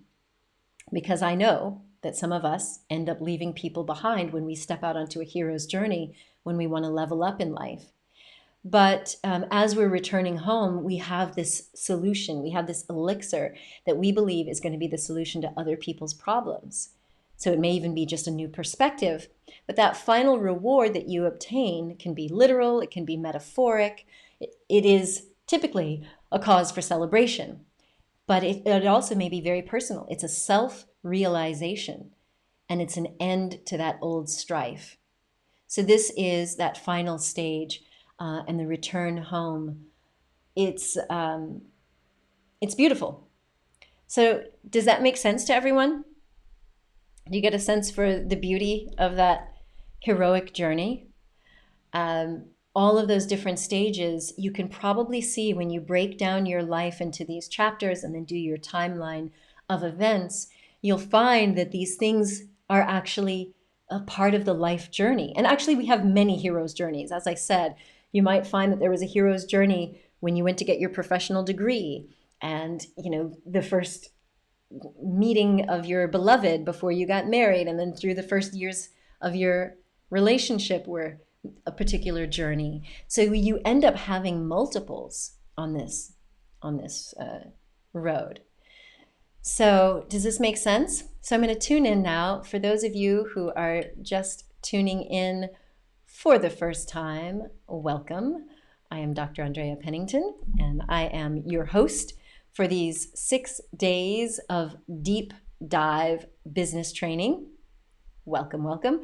We're talking everything about course creation, product launches, even crafting your sales offers. And today, our focus is how you can write and publish a book in 90 days or less. And so what I've been sharing with you so far are these 3 keys. So just to recap, key number 1 is to unlock your treasure box, to recognize that within you, within your personal story or your professional experience, that is a treasure. You are the treasure box, and you have all of this experience that needs to be shared with the world. And don't worry about how many other people are out there doing it. You have a unique voice. And when you use your unique voice in your own way, you're not trying to be a copycat. You're not trying to do this like anybody else has done. You're doing it with your own voice and your experience. it will be incredibly valuable. And so if you think about it, for people who have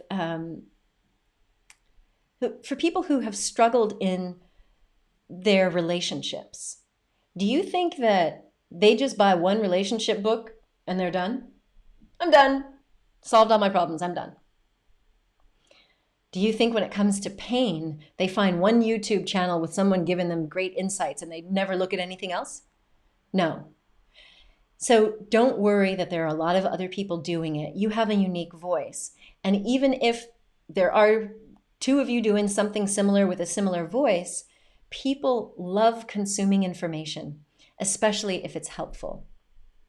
And then key number 3 is following a success path. So I've shared with you how you can break your life down into these specific chapters or categories of time, and then using the timeline of life events, identifying these turning points, these moments where you've learned something or overcome something, and then gleaning the blessings out of those lessons. They don't have to be trials and tribulations. They could actually turn into, blessings. And then using the hero's journey, you then start to tell the story in a way that will resonate with everyone. And the reason that I love this format is, for one, when you start to recognize that you follow a similar path to people all over the world, you realize you're not alone, you're not a weirdo, you're not a freak, you're human. You are a spiritual being having a human experience, and we all go through these things. And that can invite more compassion. And the more compassion you can have for yourself, the more you are going to build up this sense of confidence that we're all in this together. All of those other people, they're not any better than you. And doing this life writing process and using the hero's journey, when you identify those enemies or people and trials where you took on faulty beliefs that limited your confidence, you can shift that. You can pick up and move into these later stages of the hero's journey where you become more of the hero. And it's tuning into your essence. It's not about becoming something fake. It's always about your authenticity. At least when I'm teaching it, that's all I want. I don't want anybody trying to be a copycat. That ain't gonna work, right? So does this make sense to you? Do you have a sense now for why I think this is such an elegant system? When we lead people through this at our Stories with Soul workshop, every single time we have done it, it has led to transformation. People who've been through psychotherapy, they've been through all these different journeys, there's something magical that happens when you start to write, because you're getting it out of you and you're gaining new perspective. And the new perspective is not coming just from the intellect, and it's not coming from the perspective of the ego. You're allowing your soul to step in and say, honey, we got this. It's time to step up and become more of the hero that you are destined to be. And so I've asked you every time we have these sessions to be really practical. What are the key things that you're going to put in place now? I would suggest that you not spend more than 48 hours to really go through this process and start identifying the key concepts that you would want the reader to understand. And then, based on whether you're doing a professional book or you're working on your memoir that will also have maybe some professional insights, that's what I did with the Real Self-Love book. Then what you're going to do is start to outline what are those steps that you want to take the reader on such that they have the exact same experiences as you. Does that sound good? Does that make sense? So I want you to get time specific, because you can't do 90 days if you don't get time specific. So if you give yourself 48 hours to just do this mapping out process, and for those in the professional world, again, if you are trying to write a book about your coaching methodology or your healing methodology, then you would do that thing where we write the line of where is the person starting and where do you want them to end, and what are the steps and the milestones they need to get to. Because guess what? Those could be the chapters of your book. And then typically, if you're writing a book that is going to be like the typical self-helpy kind of book, I've got so many of them here. These kind of books that we do that you find everywhere, you're generally talking about between 30,000 words and, well, nearly 80,000 words. And this one actually has it beat now. The Real Self-Love Handbook, I think, is close to 90,000 words. I don't suggest you start off there. I didn't start off with these big, intense handbooks. I started off with my first book, which was a very watered down. I wouldn't do that now, but at the time, for my level of development, that's what I was ready to do. And then I shared, when I started to feel that call to share a personal story, because I wanted people to know that what I experienced with depression and the way that the depression lifted for me when I understood who I really am as a spirit or soul, that out-of-body experience, that near-death experience, that was something I was afraid to share because I thought people were going to think I was a weirdo. And certainly as a doctor and I didn't want people to think I wasn't credible. But just like you, I felt this urge, this calling to share more. And that's what led me to do that TED Talk.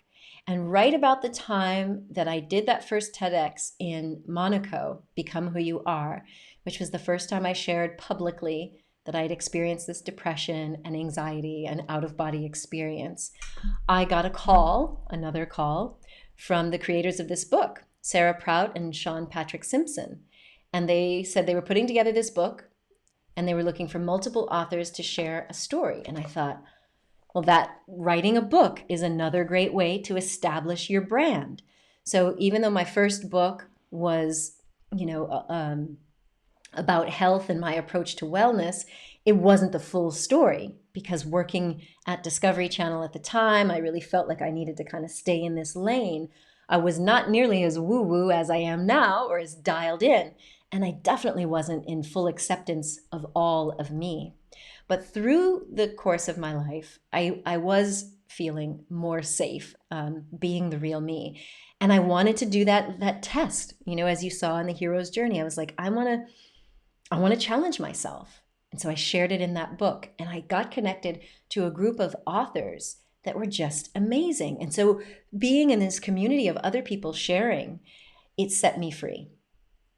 And then moving from there, I started to just realize that, okay, I've put out this work to the world. I did the TEDx.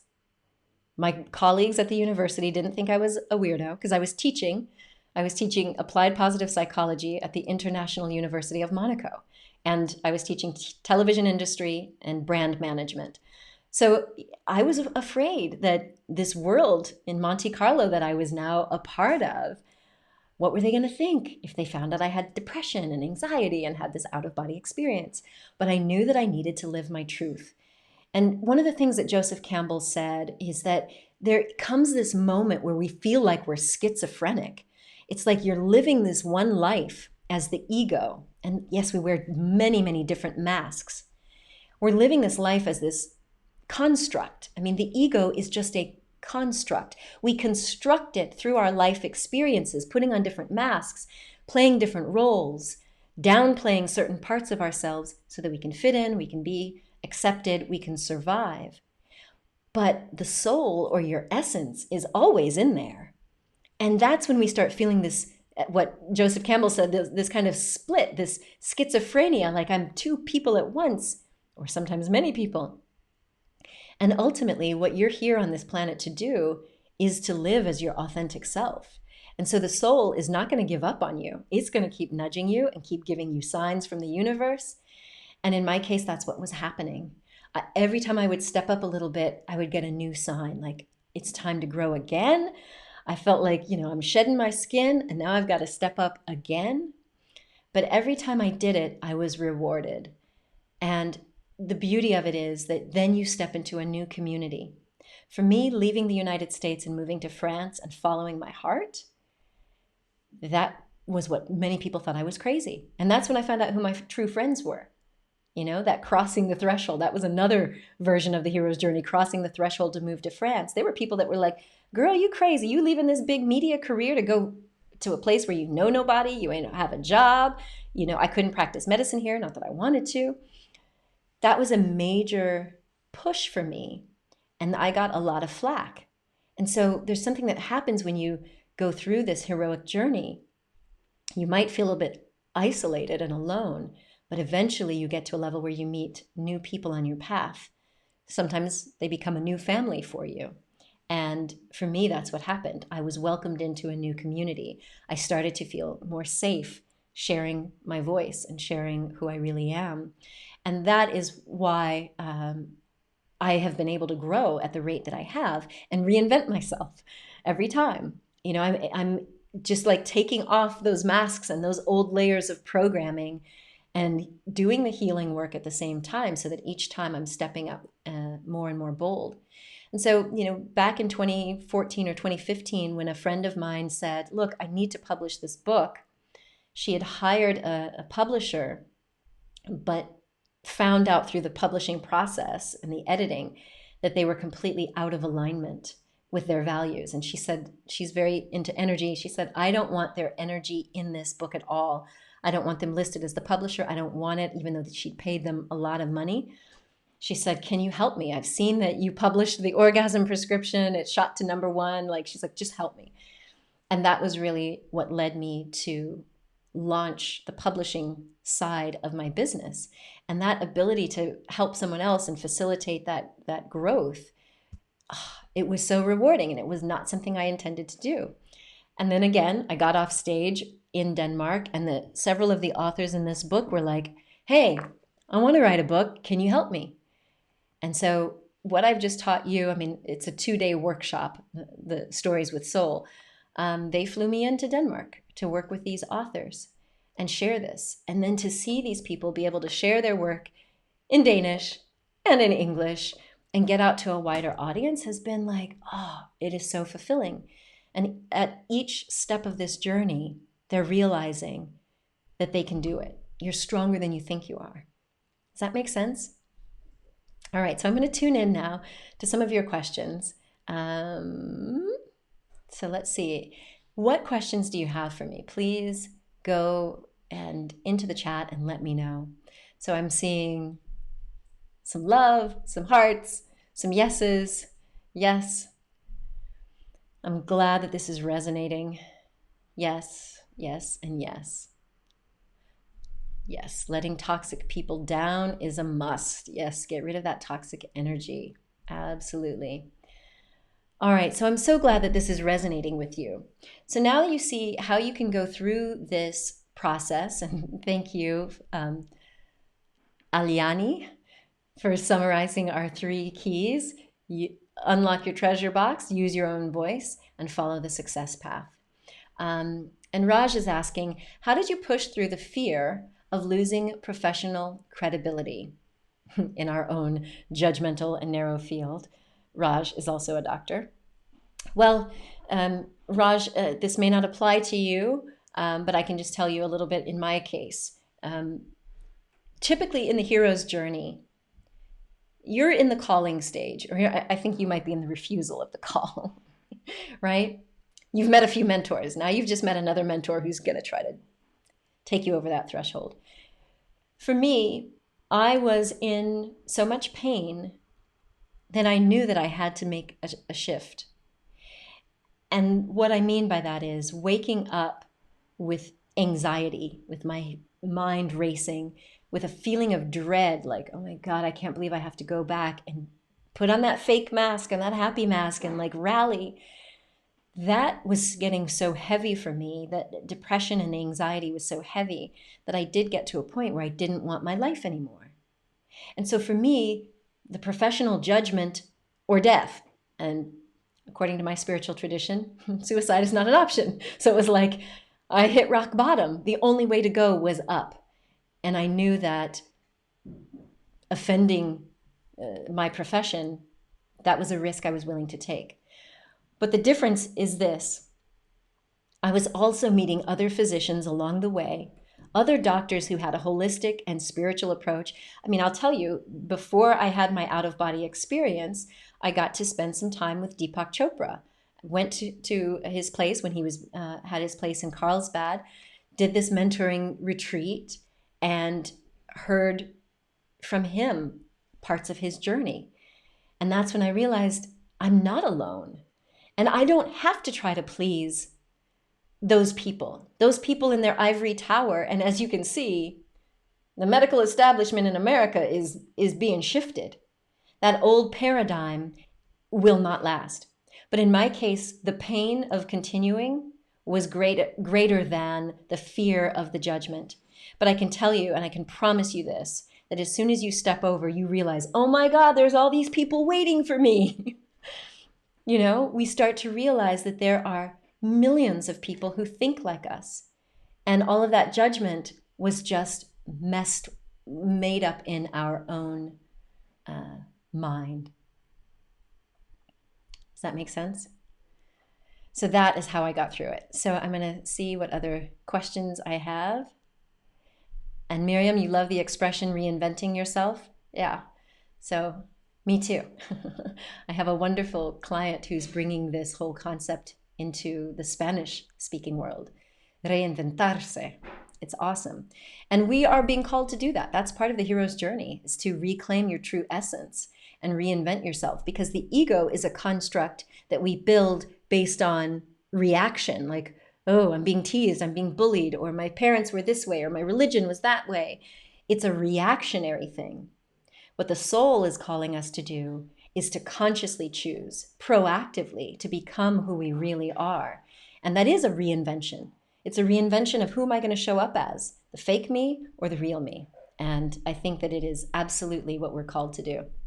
Thank you. I'm glad to know that this is an inspiration. If you have questions, please do type them into the chat. Vibeke, very good to have you with us, and you work with dementia. Okay, wonderful, good to know. So Monica's asking, do we plot our hero's journey when plotting the book? Yes, I would suggest that you use your journey. If you are doing your book to establish yourself as an authority, I believe that everyone who decides to become a personal brand, you have more power than being just some fake expert without sharing your story. Now, again, please know I'm not asking you to overshare everything. I have done this in baby steps. I wasn't fully out. But what I did recognize is every time I shared my truth, there was resonance.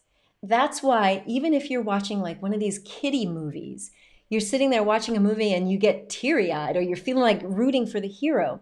It's because the hero's journey is a universal language that speaks to everyone. And human beings for millennia have communicated with stories. Before we had written language, we had stories. Stories around the campfire, stories as the women were, pulling the cotton or the beans or the whatever. We communicate in stories. And the way that the human brain remembers things, it's tied to emotion and images and stories. And so if you are trying to build your personal brand and connect with people, then your story needs to be part of it. And so if you use this framework and you're plotting out the book along with this story, then the audience is naturally going to vibe with you and flow with you, because that is how we are constructed. That's how our minds digest information. So if you look at any of the movies out there, any great novels, they all follow this model. And if I can show it on the screen, let me see if I can pull it up easily. I'm going to show you something that is very funny that we show in our Stories with Soul. What is this thing called? I'm going to find the workbook and show you a slide if I can. If I can find it very easily. So Adriana is saying you had to let go of family members. It was painful but necessary. It does happen, but as you see in the hero's return, because we're all on a heroic journey, it doesn't happen in all families, but sometimes we find that our family members will also get to a point where they wake up and they start to realize that the stuff they were doing before is not where they ultimately need to live. And so we do find that people will find forgiveness. So on that heroic journey where some people do the return, they do find that people are more receptive. I've had so many clients tell me that it was scary, the idea of living their truth, but as soon as they did it and they lived it for a while, eventually they were able to make that return home. Not that they were returning home to go be the old version of what they were, but as the renewed version. And what that led to was a whole healing. And that doesn't happen for everyone, but living your truth, it is what is possible for you. I'm still having a little hard time finding this file that I wanted to show you, but I will look. So who else? Who else has written in? Oh, Amaka, don't worry. You can always watch the replay. Don't worry. And Monica, yeah, the only way to go is up. Yeah. So Aliani is asking, and please let me know if I'm pronouncing your name correctly, how did you make the move to France? Any advice you would give to someone who wants to migrate as well?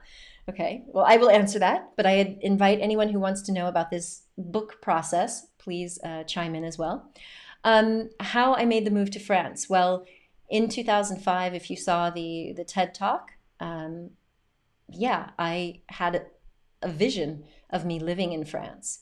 And I was so miserable that I talked a lot about France. And I happened to be in America and working with, I was working as a brand ambassador for a company. And that company hired me. This is one of the other benefits of like creating your personal brand as an authority. And I'll get to your question, Raj, about fake experts versus real experts. But based on my background in Chinese medicine, and at that time I was also doing a lot in nutrition. I had studied bariatric nutrition, working with eating disorder patients and stuff. And I was hired by this company, and they gave me a very nice big check. And I was talking to one of my mentors who knew that I wanted to live in France. And in August of 2010, I was here on vacation, and it was just a short vacation. And then I was meant to go back. I was going to LA to get ready for my daughter to go to school. And I talked to her, and she was like, tell me about your trip to France. How was it? And I was so miserable. I thought it was just jet lag. I was like tired, and I just didn't want to talk on the phone. I had like refused her call several times. And I remember it very clearly. It was a Friday night. It was almost 9 o'clock. And I finally picked up the phone, and I'm like, okay, I'm just going to talk to her. And I'm like, hey. She's like, tell me about France. Where did you go? Did you go to Monaco? Oh, tell me about this. Because she'd been to France and Monaco many times. And as I started to tell her, I started feeling my energy bubble up. And she was like, girl, why don't you just move there? Like your whole energy just changed. You're like sounding so much better. If you love it so much, why don't you move there? You know, like we used to say in school, if you love it so much, then why don't you marry it? And at the time, this mentor of mine, who happens to be an attorney, she was a federal prosecutor at one point. She's very like, I don't know, for me, she was always that wise, rational figure. And I was like, I sat up in bed going, what? Move to France? She said, honey, you've been talking about it forever. And she's like, and I know you got the money, because she had seen my contract. I needed a lawyer to look it over so that I could avoid going through my agent. So she's like, just go. You can go for 3 months or 3 years. You can always come back. Just go. And as I sat up in bed, I was like, this woman was like my mentor, like the voice of reason. And it sounded like she was telling me something completely crazy. So I sent off a little side message to another friend of mine who's also very grounded, a surgeon friend. And I was like, I'm thinking about moving to France. What do you think of that? And the message that she sent me was like, girl, you've been talking about that for 10 years. Why don't you just go already? And once again, I was like, these people don't think I'm crazy? And it was true. At the time, I had enough money to make that a reality. And again, because I've experienced depression and I know that when I'm in France, I'm in bliss, this is my happy place.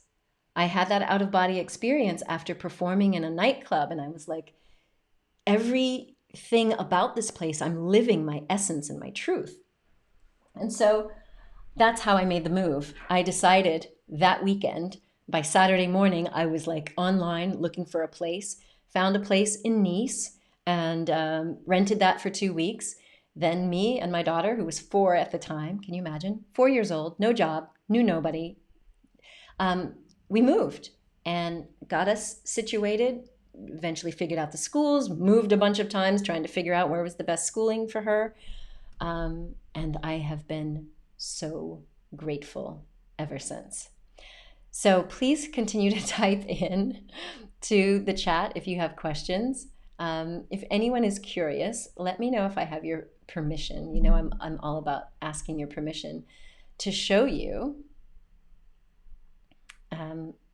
some of the upcoming projects that we have so that you could actually work with me to get published this year, because we are doing 2 group books this year. You've heard about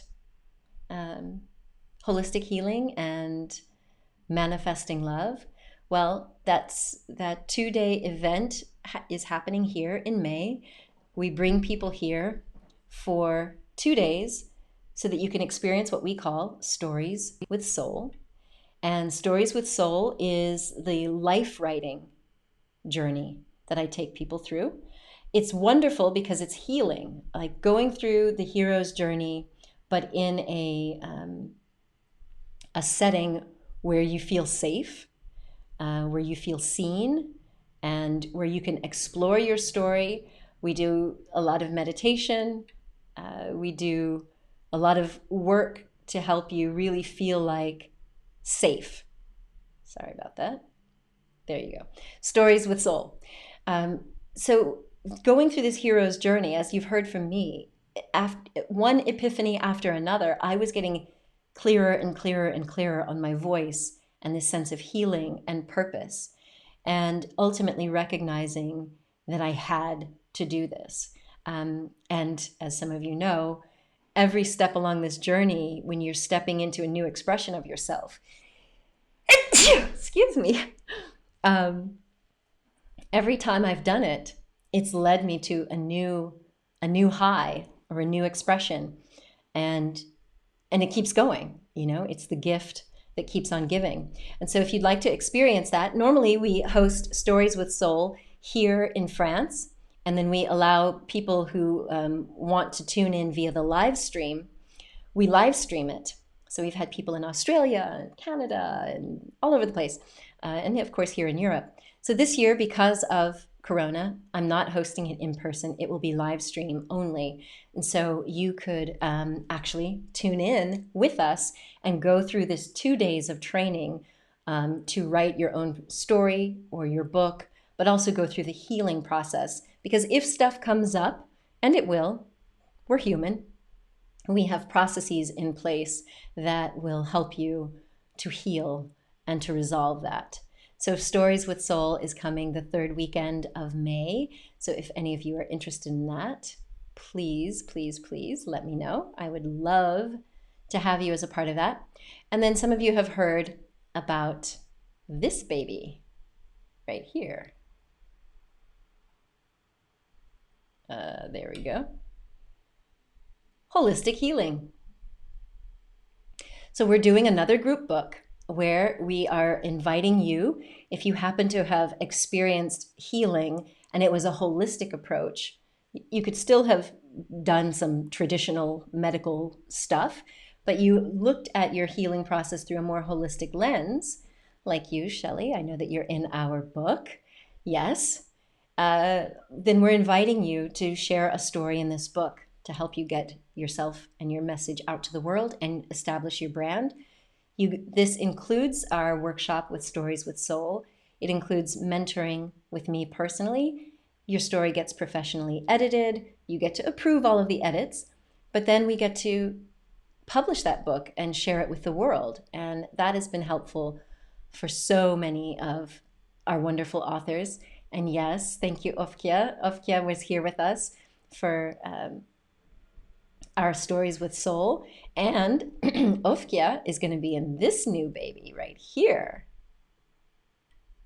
Dun, da, da, da. It's coming. There it is, Manifesting Love. So Manifesting Love is the other group book that we're doing this year. And what we're doing is we're looking for authors who have either you yourself manifested your love relationship, or you have a process that helps people manifest love. So each of these books, you could either be coming at it from the professional angle, that you have a methodology for holistic healing or a methodology for manifesting love, or you're sharing your personal story.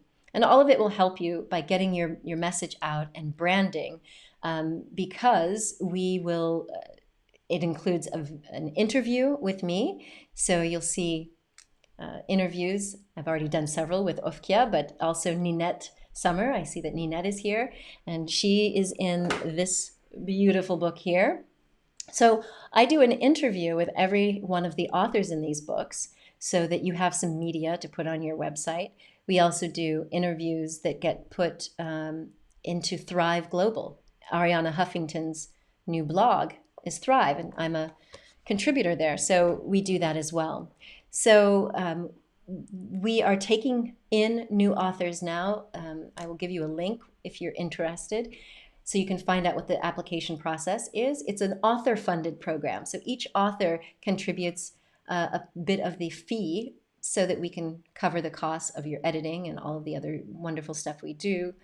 And you get the benefit of having this out there in the world. You also get copies of the book. You get to buy it at wholesale, so you can give away copies for free if you wanted to, or you can sell them. And the deadline for getting into the book, we're taking people in May, because you come through, Ninette, I know you're asking this question, but you've already been through Stories with Soul. You come through Stories with Soul to get help on writing, and then by the end of June, you turn in your story, and then it goes to editing so that we can release the stories in August and September. So that is the timeline. And yeah, it's a really, really wonderful way to start branding yourself. So thank you for allowing me to share that with you. I just wanted you to know that there are some fun ways that you can work with me directly and bring your message to the world. And thank you for allowing me to share a bit of my story. I don't feel like I have to share all of it, because you guys have heard me talking for hours. And Shelley, oh, this is such good news. You're saying you've gotten more work done on your book this week while participating in this workshop than you've done in the 2 years since you accepted the call. Oh, well, I'm not going to claim any credit, but I'm grateful that my energy and my pulling out of you, wanting you to get this work into the world, has been part of it. But hey, if there are other people that are in that position, please don't beat yourself up. This hero's journey is a journey, and we do sometimes get hung up. Sometimes it's us and our fear, but sometimes it's just the message has to ripen. We can use any version of analogies. I mean, I told you that this book, I don't even want to tell you how long. I had this idea for this back in 2009 or 2010, and I didn't say yes to the call. And I had my good reasons. I didn't want to be pigeonholed as a sex doctor, but it eventually came out. So if you are in that position, if you've been in resistance, please utilize the resources that I have for you for going within and clearing out whatever is blocking you. Because if that nudge, that call, that desire is there, it means that there's an audience waiting for you. And when people are desperate, they'll take other stuff. They'll take some other book or some other program by another coach, even though they're really waiting on yours. So please, my friends, don't wait any longer. Let this be the time. All right, so Fandy, hey there. How do you approach publishers when you hadn't published anything yet? So my case was a little bit different. I had heard the call. I told you about Rita telling me to write this book, this 5-step plan. I went home and I started working on it. Then I was on the Oprah Winfrey show. This was as I was still writing the book. And the strangest thing happened. I got a phone call from a publisher who said, I just saw you on Oprah. You were brilliant. I just went on Google and I see that you have no books. Are you interested in publishing? And I had already found a literary agent by that point. My TV agent hooked me up with a lit agent. So that was the way it happened the first time. What I've experienced since opening up the publishing arm of Make Your Mark Global is what people are being faced with now as a first-time author. Gone are the days where they're going to do all of the work for you. Most traditional publishers are not offering an advance like they did in my case. They're not even doing book tours like they did in my case back then, unless you were, a big name like Stephen King or J.K. Rowling. But for first-time authors, it's going to be really critical that you have your platform established. Now, Fandy, if you're going to do something in education, you are in a different case because you have a professional background. Whereas with other people, if you're trying to do something as a coach or a healer, most traditional publishers are going to want to know, what sort of social media following do you have? How many people are on your email list and how engaged are they? Meaning how many of them are actually clicking to open your emails?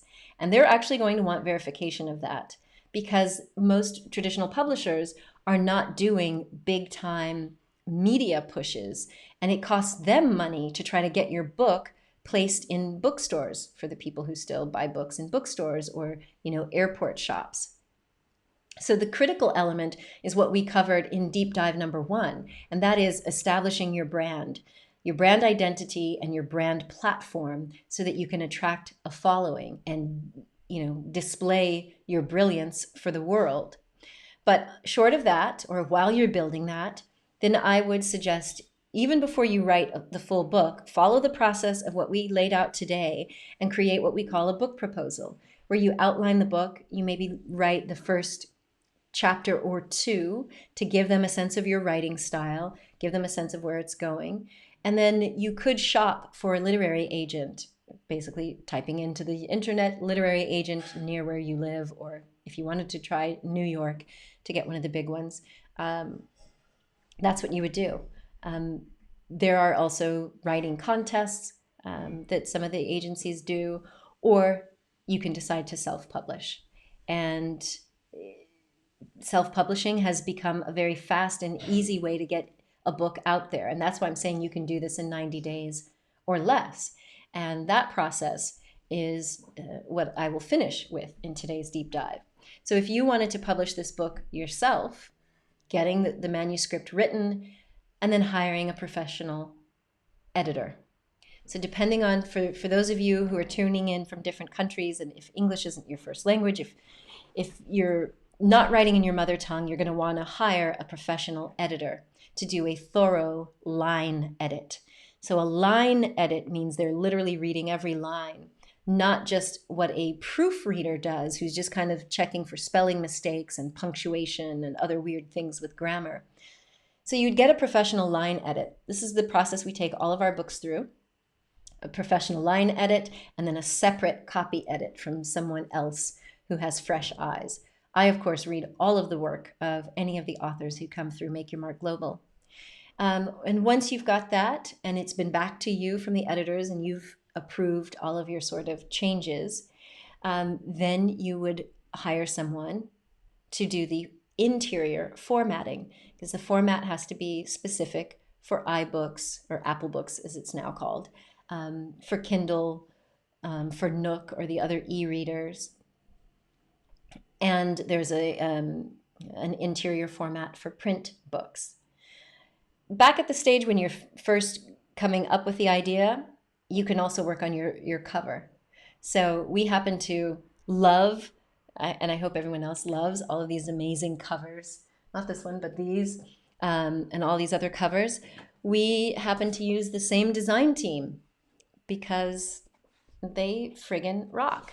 But I would suggest when you're still in the stage of sending your book out for editing, you start to work on the cover. And typically, many people love 99 Designs, which I think is now called crowd design. What is it called? Design crowd. So back in the days, it was called 99 Designs, and you could pay one flat fee, and you could have up to 99 designers submitting samples, and you could pick a winner and then work with them to get it to absolutely perfect.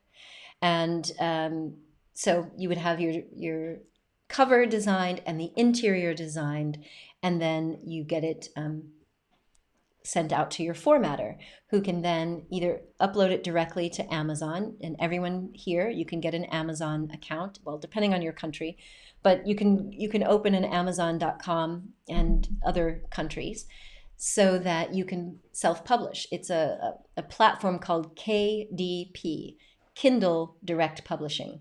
KDP used to be separate only for Kindle, and then there was CreateSpace, which was Amazon's company for print books, but now it's been made into one thing. It's called KDP. So Kindle Direct Publishing allows you to publish both to Kindle and Amazon Print, and it's all print on demand, so you don't have to pay for books up front or buy any stock up front.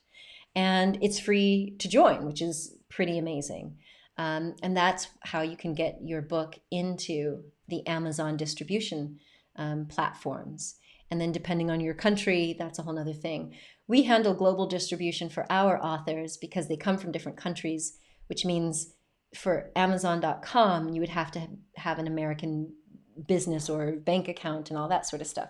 So we handle that for our authors. And we're not like the traditional publishers in that we only keep a small percentage. So traditional publishers, like where I did the Pennington plan, they take 80% and they give their authors 20% royalties. Yeah. Whereas in our, if you self-publish, you get to keep, 100% of your royalties. And then in our model, we're giving you 80% and only keeping 20% because you're paying us a fee to do the hard work for you and, some of the management. So that's how you can get your book ready for Amazon. Okay. And at the stage when your book is being kind of polished by your editors, I would highly recommend that you send it to people in your industry that you trust to ask them to review. Not all the big names will do it, but it doesn't hurt to ask. And ask other people that you respect that might be a little closer to you to review the book. You can also ask your existing clients, people who would probably hopefully have a favorable opinion of you and your work, so that when the book comes out, you can ask them, not pay them, ask them if they would be willing to leave a review, an honest review of 4 or 5 stars. You don't tell them exactly what to say, and you don't tell them it has to be 5 stars. Let them choose. But it's best if you can have some reviews so that on launch day, there are people already out there saying how great the book is. So that is Amazon publishing. If you'd like to get on global publishing such that you're in all the other book retailers, or not all, but all book retailers who choose to, have access to a catalog called Ingram. And the Ingram catalog used to be only limited to big publishers. So being in Ingram means that your bookstore in London or in Denmark or wherever, if they want a book, they go to the Ingram catalog and they order it, and it's on the shelves or it's on their online site. Whereas if you're only in Amazon, W.H. Smith and Waterstones and all of these other booksellers won't pick up an Amazon book. That's just not how that works. But you can get into Ingram. So Ingram launched a self-publishing platform called Lightning Spark, it's now called Ingram Spark. It was called Lightning Source before. Now it's Ingram Spark. So Ingram is for little publishers or self-publishers. And the benefit of, you still go through all those same processes I told you about, the writing and the polishing and cover. The difference is Ingram requires a very particular format for the cover. And once that's all there, you can upload it. Now, Ingram is also free to join, but you do pay for every book that you want listed. But it's a tiny fee, like $25. And that way it will be everywhere that books are sold, nearly everywhere. And so it's kind of a nice time for self-publishing, because it means that this plan that I've just given you, you can literally do this in 90 days. So I need to take a step back, and then I'm going to answer your questions. If you were aiming for a traditional trade book of 30,000 words, I would invite you to just take a weekend day, for example. No stress, or well, I guess it's quarantine, so it can be any day of the week, right? um, Basically, if you were to write 1,000 words a day, and for most people that's like a blog post, and you did that over 30 days straight, you'd have your manuscript done. So I've already told you to use this method from today, and in 48 hours you'll have your outline created. And then, which is, today is what, Wednesday? Yeah, so it's perfect. So then you start on May 1st, and by the end of May, you would have your entire book written. So that's your first 30 days. And then the next 30 days you would spend in the editing and proofreading phase while you're hiring a graphic design team to design your cover, and then figuring out where you want to publish. Are you going to do, I haven't mentioned iBooks or Apple Books. You can also do that. You can become an iTunes producer if you're going to do an audiobook version. But you can be doing that in month 2 when the book is out being reviewed, edited. And then you can be working on getting your accounts set up. And then I generally allow for a couple of weeks of back and forth between you and the editor as they're tweaking, and then they send it back, and then you're making tweaks and you send it back. Depending, I mean, maybe your work is perfect and you don't have as much editing to do. But I usually allow 3 weeks of back and forth. And then once you've got it in good shape, you send it to another person. Remember, I said you send it to a proofreader who has fresh eyes, who's never seen it before, and they pick up any little last minute things. I've done this so many times, and I was reading this book, the audiobook, before quarantine at this studio, and I'm sitting there reading it, and I'm like, oh my God, there's a mistake. There's a mistake. There's a mistake. There weren't a ton, but there were a few, even after all of these reviews and back and forth. So it happens. So forgive yourself and forgive the editors, but run it through that stage. Okay? And so that's what's happening in month 2. And ideally, as we shared yesterday in our product development deep dive, ideally you would also be creating a buzz. Like right now, you could take a little screenshot, little selfie of you and me. Say, wow, this Dr. Andrea, she's telling me I need to publish my book in 90 days. You guys, hold me to it. Post it on social media. So you start creating the buzz in advance, because that last month, that 3rd month, that's when you really want to go into your launch or pre-launch and launch phase, so that you can drum up enough inspiration from the crowd. And I do recommend that you at least have a dedicated web page for the book. It could be just on your website, but if you are not using, if you come up with some clever name and you wanted to create a website just for that, that's a good place, a good thing to do. All right. So those are the steps that you take to get this book done in 90 days. And it can be awesome. I have a free training. If I went too fast, if you want more insights on publishing, or you'd like to hear from people who've done both, I've now done hybrid publishing, self-publishing, and traditional publishing. I hosted some authors for the Publishing Essentials mini class, where I talk about what to look for and how to prepare yourself. And then we did a panel. So that is on makeyourmarkglobal.com. It would be really helpful if you're considering your options to do that. And C. Miller, thank you. You value my journey. Very insightful for you to see how you can achieve new goals. Yay! Yes.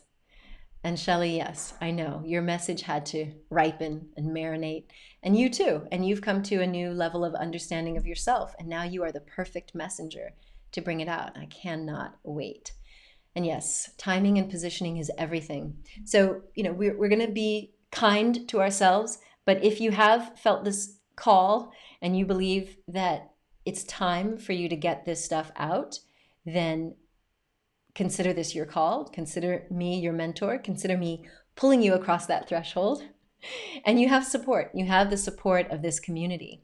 The Personal Branding Bootcamp, as you may have heard in Deep Dive 1 and 2 and 3, we run a live Q&A every month. So if you're working on your branding and your messaging, even if it's the branding for your book, you can, if you're in the bootcamp, you can join me every month for a Q&A where I'll pull up your website or your copy and critique and give feedback.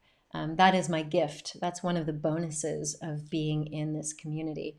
And so, Shireen, you're asking when is the next Q&A in the branding bootcamp? I believe it's usually the third Wednesday of the month. So I will verify that with you. So Miriam, you're asking for a link to the training. Which training do you mean? Stories with Soul or the group books? Tell me. If you go to makeyourmarkglobal.com, you'll find information about the group books. We have not yet posted Stories with Soul because normally we host it in person. But Stories with Soul, we believe, is going to be Saturday and Sunday, May 23rd and 24th. And the group books, just go to makeyourmarkglobal.com and you'll find the information on the group books. And the next Personal Branding Bootcamp Q&A is on Wednesday, the 27th of May. So we will get together and review any content that you've created up until that point. And just as a note to any of you who have found that this process, you're recognizing that you're feeling called, but you're also kind of triggered. You've got fears or you've got judgment or that little inner critic chiming in. On the second Tuesday of the month, I do a live Q&A for our private group in the Real Self-Love movement. It's free. There's no cost. There's no obligation to join. And then on the second Tuesday, I get together and lead group meditations. I share healing processes from the book, from the Real Self-Love Handbook. So if you're finding fear or resistance is coming up, we can help you process that. Because one of the things that happened for me is once I accepted my call, which shifted again, as I'm saying, every time there's a couple of years and then I'm being called into a new expression. In 2017, I was shown a vision of my work in the world. And I remember kind of going, huh? But in this vision, I saw specifically what I needed to do. And I said yes. And part of that is serving you, this community, with all of the resources and expertise from my days in the healing world, from positive psychology and acupuncture and the spiritual stuff. Because what I realized is as you're stepping onto these other stages, whether that's a real stage or you're doing Instagram Live or Facebook Live, there are going to be things where the ego gets triggered. It's normal. It's this construct that was created for your survival.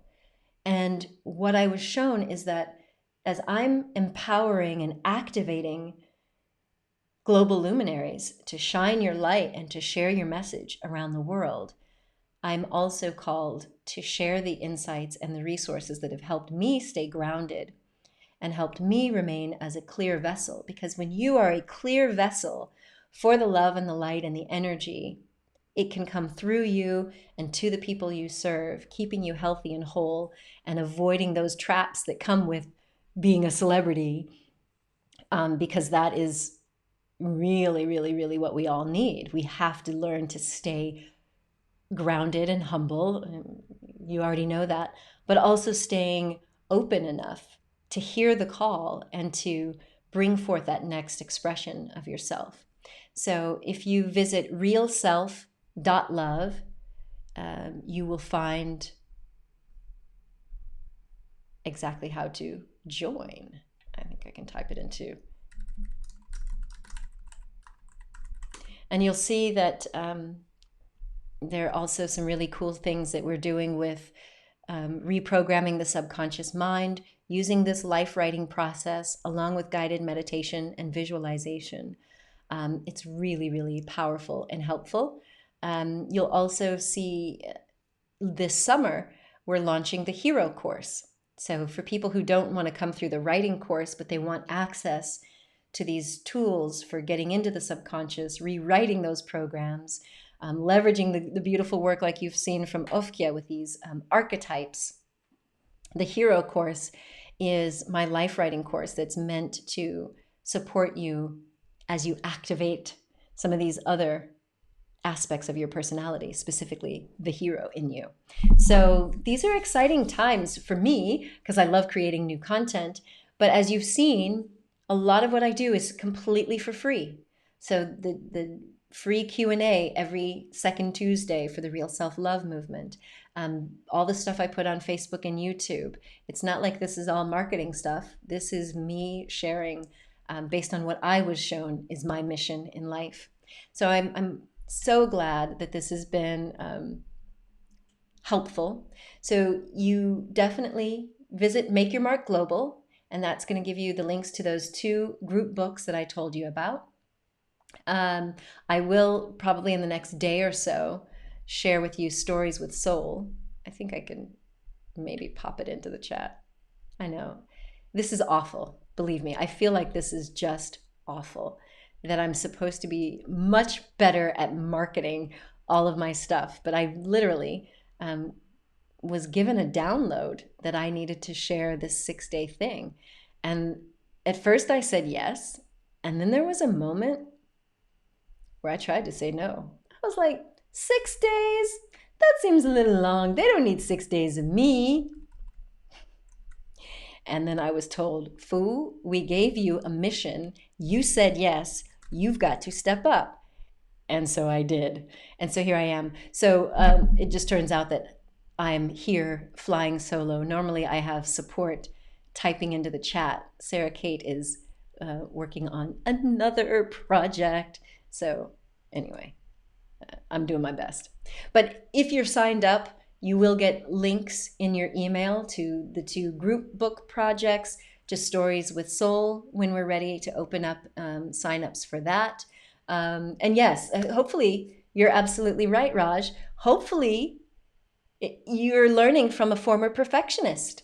It used to be back in the day, I wouldn't do this. I wouldn't be trying new tech on you guys without having it perfect. But done is better than perfect. And the last little story I'm going to tell you before we all sign off here is about this baby right here. Now, I am not your typical therapist. And in fact, when I was in my wellness center, I didn't like the therapy stuff.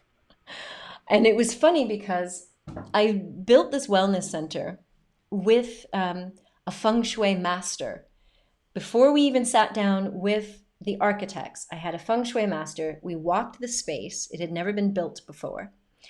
And I told her what my intentions were. I wanted people to be able to come in and instantly feel the flow of chi, to feel welcome, to feel safe, so that they can open up, unburden themselves, and receive the healing that they needed. And it worked. People would come in and they would just spill their guts. And they'd be saying, I don't know why I'm telling you this. And I'm like, I know.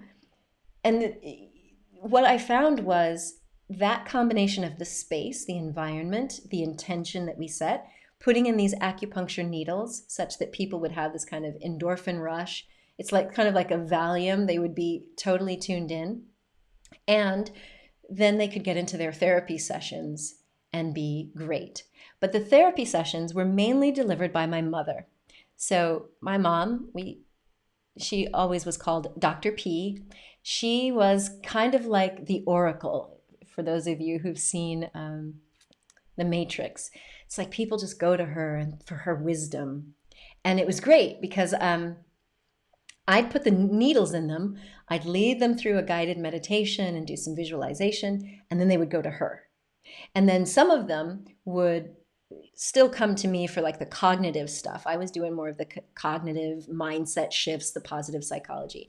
So we were a great team. Well, my mom ended up having a client who loved working with her, but they worked on the phone because this person didn't live in Maryland. And one of the things that happened was they developed this relationship such that they would talk, I think it was Wednesdays, every Wednesday. And I just knew, oh, okay, she's talking to so and so. I got it. You know, she's doing her distance therapy. And a few years ago, this same person, I'm not saying this person's name, even though they would probably be okay with it, but because I've told this story before. But anyway, I got a message from this person saying, I need to talk to your mom. And I said, well, you could, but unfortunately, I don't think my mom's going to remember you because she's got advanced Alzheimer's now. And this person was really devastated because my mom was like her go-to oracle. And I said, but I will at least let my mom know that you're thinking of her. And about a week went by, and this person contacted me again and said, I think you can help me. And I was like, oh no, no. Refusal of the call. I am not the therapist. I don't want to do talk therapy. I don't know. That's not me. And they said, but I'm watching your videos and you just sound like your mom, like you're saying the same stuff and you're doing this and this and this. And then finally, this person said, well, why don't you just write it all down and then give me the book? And I was like, oh yeah, I started that a while ago and never finished it. And after all of these insistence and phone calls and an emergency Skype session, I finally said, okay. Now I released that book. It was called I Love You Me because it was more about my journey. And I really mainly did it for that person. But then I started to get these messages from other people that it was helping them, that even though it wasn't the perfect masterpiece that I was anticipating, it was helping. And that's when I decided to go back and revise it. And what someone else said was, this is like a handbook. So it's not just my personal story. It really became a handbook with all of these processes for identifying who you really are, how you got programmed the way that you are. You know, it's this cornerstone process, this 5-stage process begins with identifying who you were programmed to be so that you can figure out who you really are. Your soul essence, your soul print.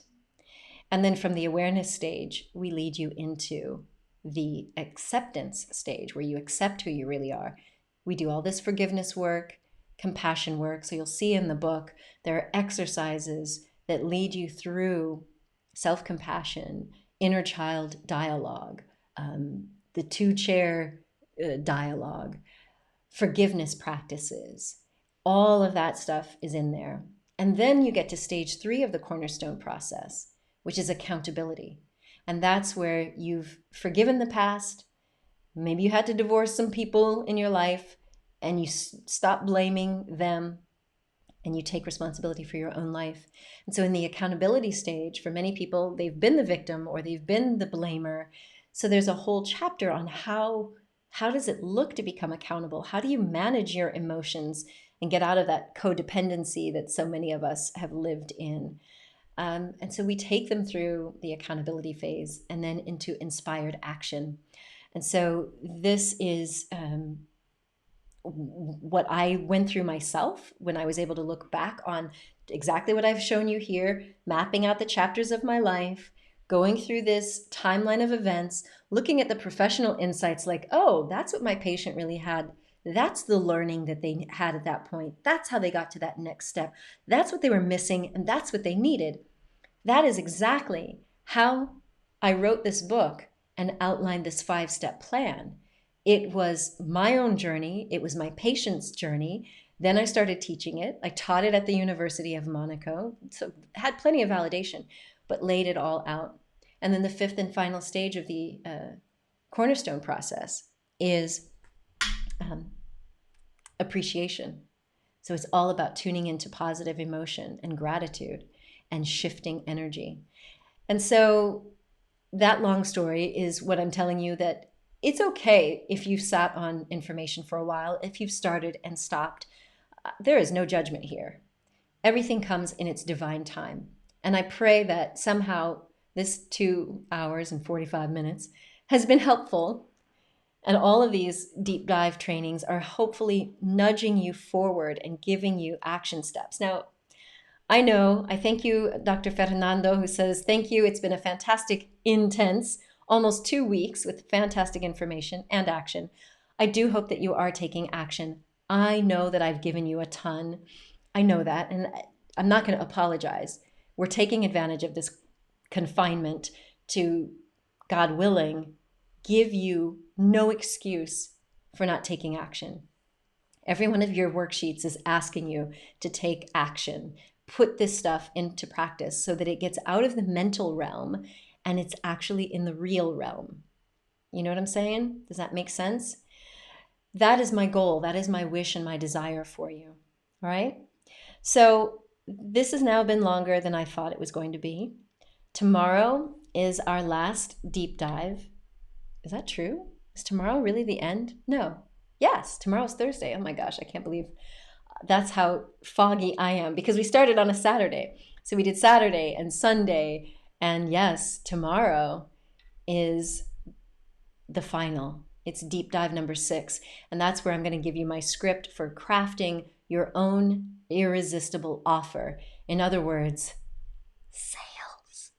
How do you have a sales conversation? I want you to be able to have sales conversations or write copy or be in videos where you can enroll clients, invite people to take you up on your offers without feeling slimy or sleazy or salesy, where it can just be an offering from your heart. So you can do sales with integrity, and that's all of what we're going to get into tomorrow. So I'm so glad that this has been helpful for you and inspiring. I'm reading some of your comments. So grateful. Thank you. Yes. So Shireen says, when I noticed from you presenting today, what you noticed was that while slides were playing peekaboo, you took the time it took, and we all continued learning together. Was really happy to be a part of growing wizardry. Real realm, bring it on. Awesome. All right. And wow. So you watched 2 sessions back to back and you're not tired. Bless you. Well, I'm so glad that this has been inspiring and helpful. Please, my dear friends, do not let this be in vain. Please tell me I did not go through 6 days of this, and my poor kid who's like, she's made dinner for most of these days, because here in France it's now 7:45. Please tell me that you're going to take action. So make sure that you are subscribed to the YouTube channel and following me on Facebook and Instagram and Twitter. I don't play there, but I at least post there. Join the Personal Branding Bootcamp so that you can get access to all of those slides, and then you join us every month for help and getting your stuff out. And if you want to be in one of those group books or Stories with Soul so that you can actually work with me directly, then check out makeyourmarkglobal.com. All right. So this has been a joy. Thank you so much. I pray that you are now ready to tune into you as the hero of your own epic life story, stepping it up to that next level so that you can share your brilliance with the rest of the world. And thank you. I'm so happy to hear that. It's not in vain. You're going to take action. Wonderful, Priya. Yes, I'm so glad to hear that. Yes, I will find you the bootcamp offer. So happy to hear all of you are doing this good work with us and that you're making commitments, because without the commitments, I mean, I can tell you this stuff all day long, but if you're not willing to actually do the work, it doesn't matter. I can give you all of the tricks, the stories, the examples. I mean, if you decide to work with me, for example, I even give you the scripts, like the literal email scripts. So literally, there's no excuse. It's like literally, you have no excuse. I'm going to give you the script to how I send my emails if you end up working with me. So for those of you who do want to know how you can work with me personally, there is this one beautiful option, because normally my one-to-one mentoring only happens through my academy. So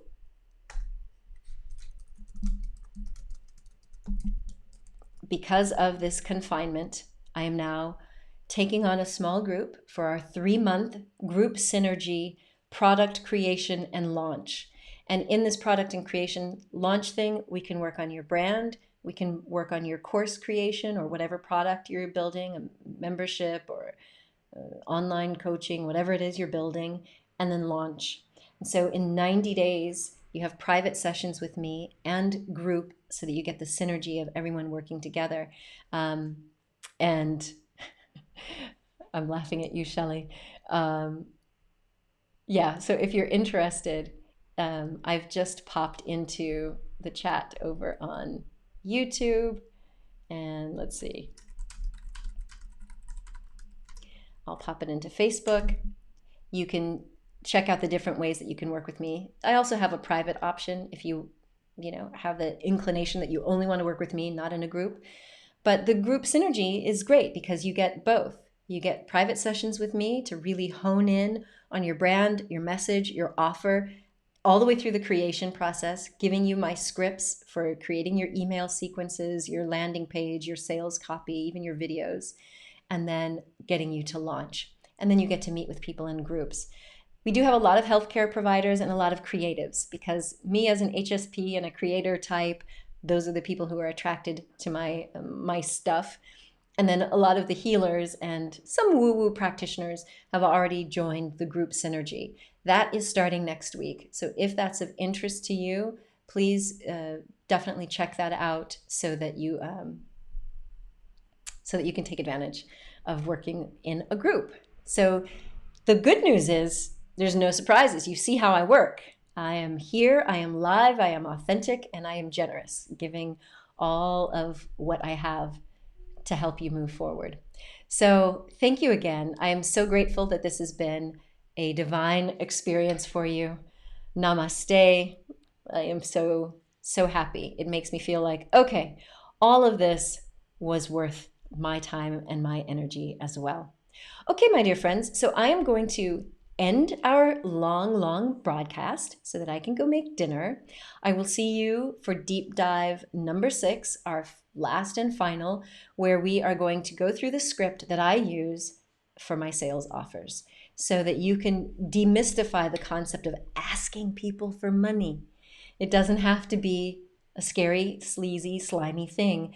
You can do sales with integrity, and that's where we have to get, because you, my friend, have a gift to give to the world, which means you need to be earning money to pay for all of the things that support your business and your family and your lifestyle. All right? So I will see you tomorrow. Much love, everyone. And remember, as always, you are a gift to the world. So share your presence with passion. Much love. Bye.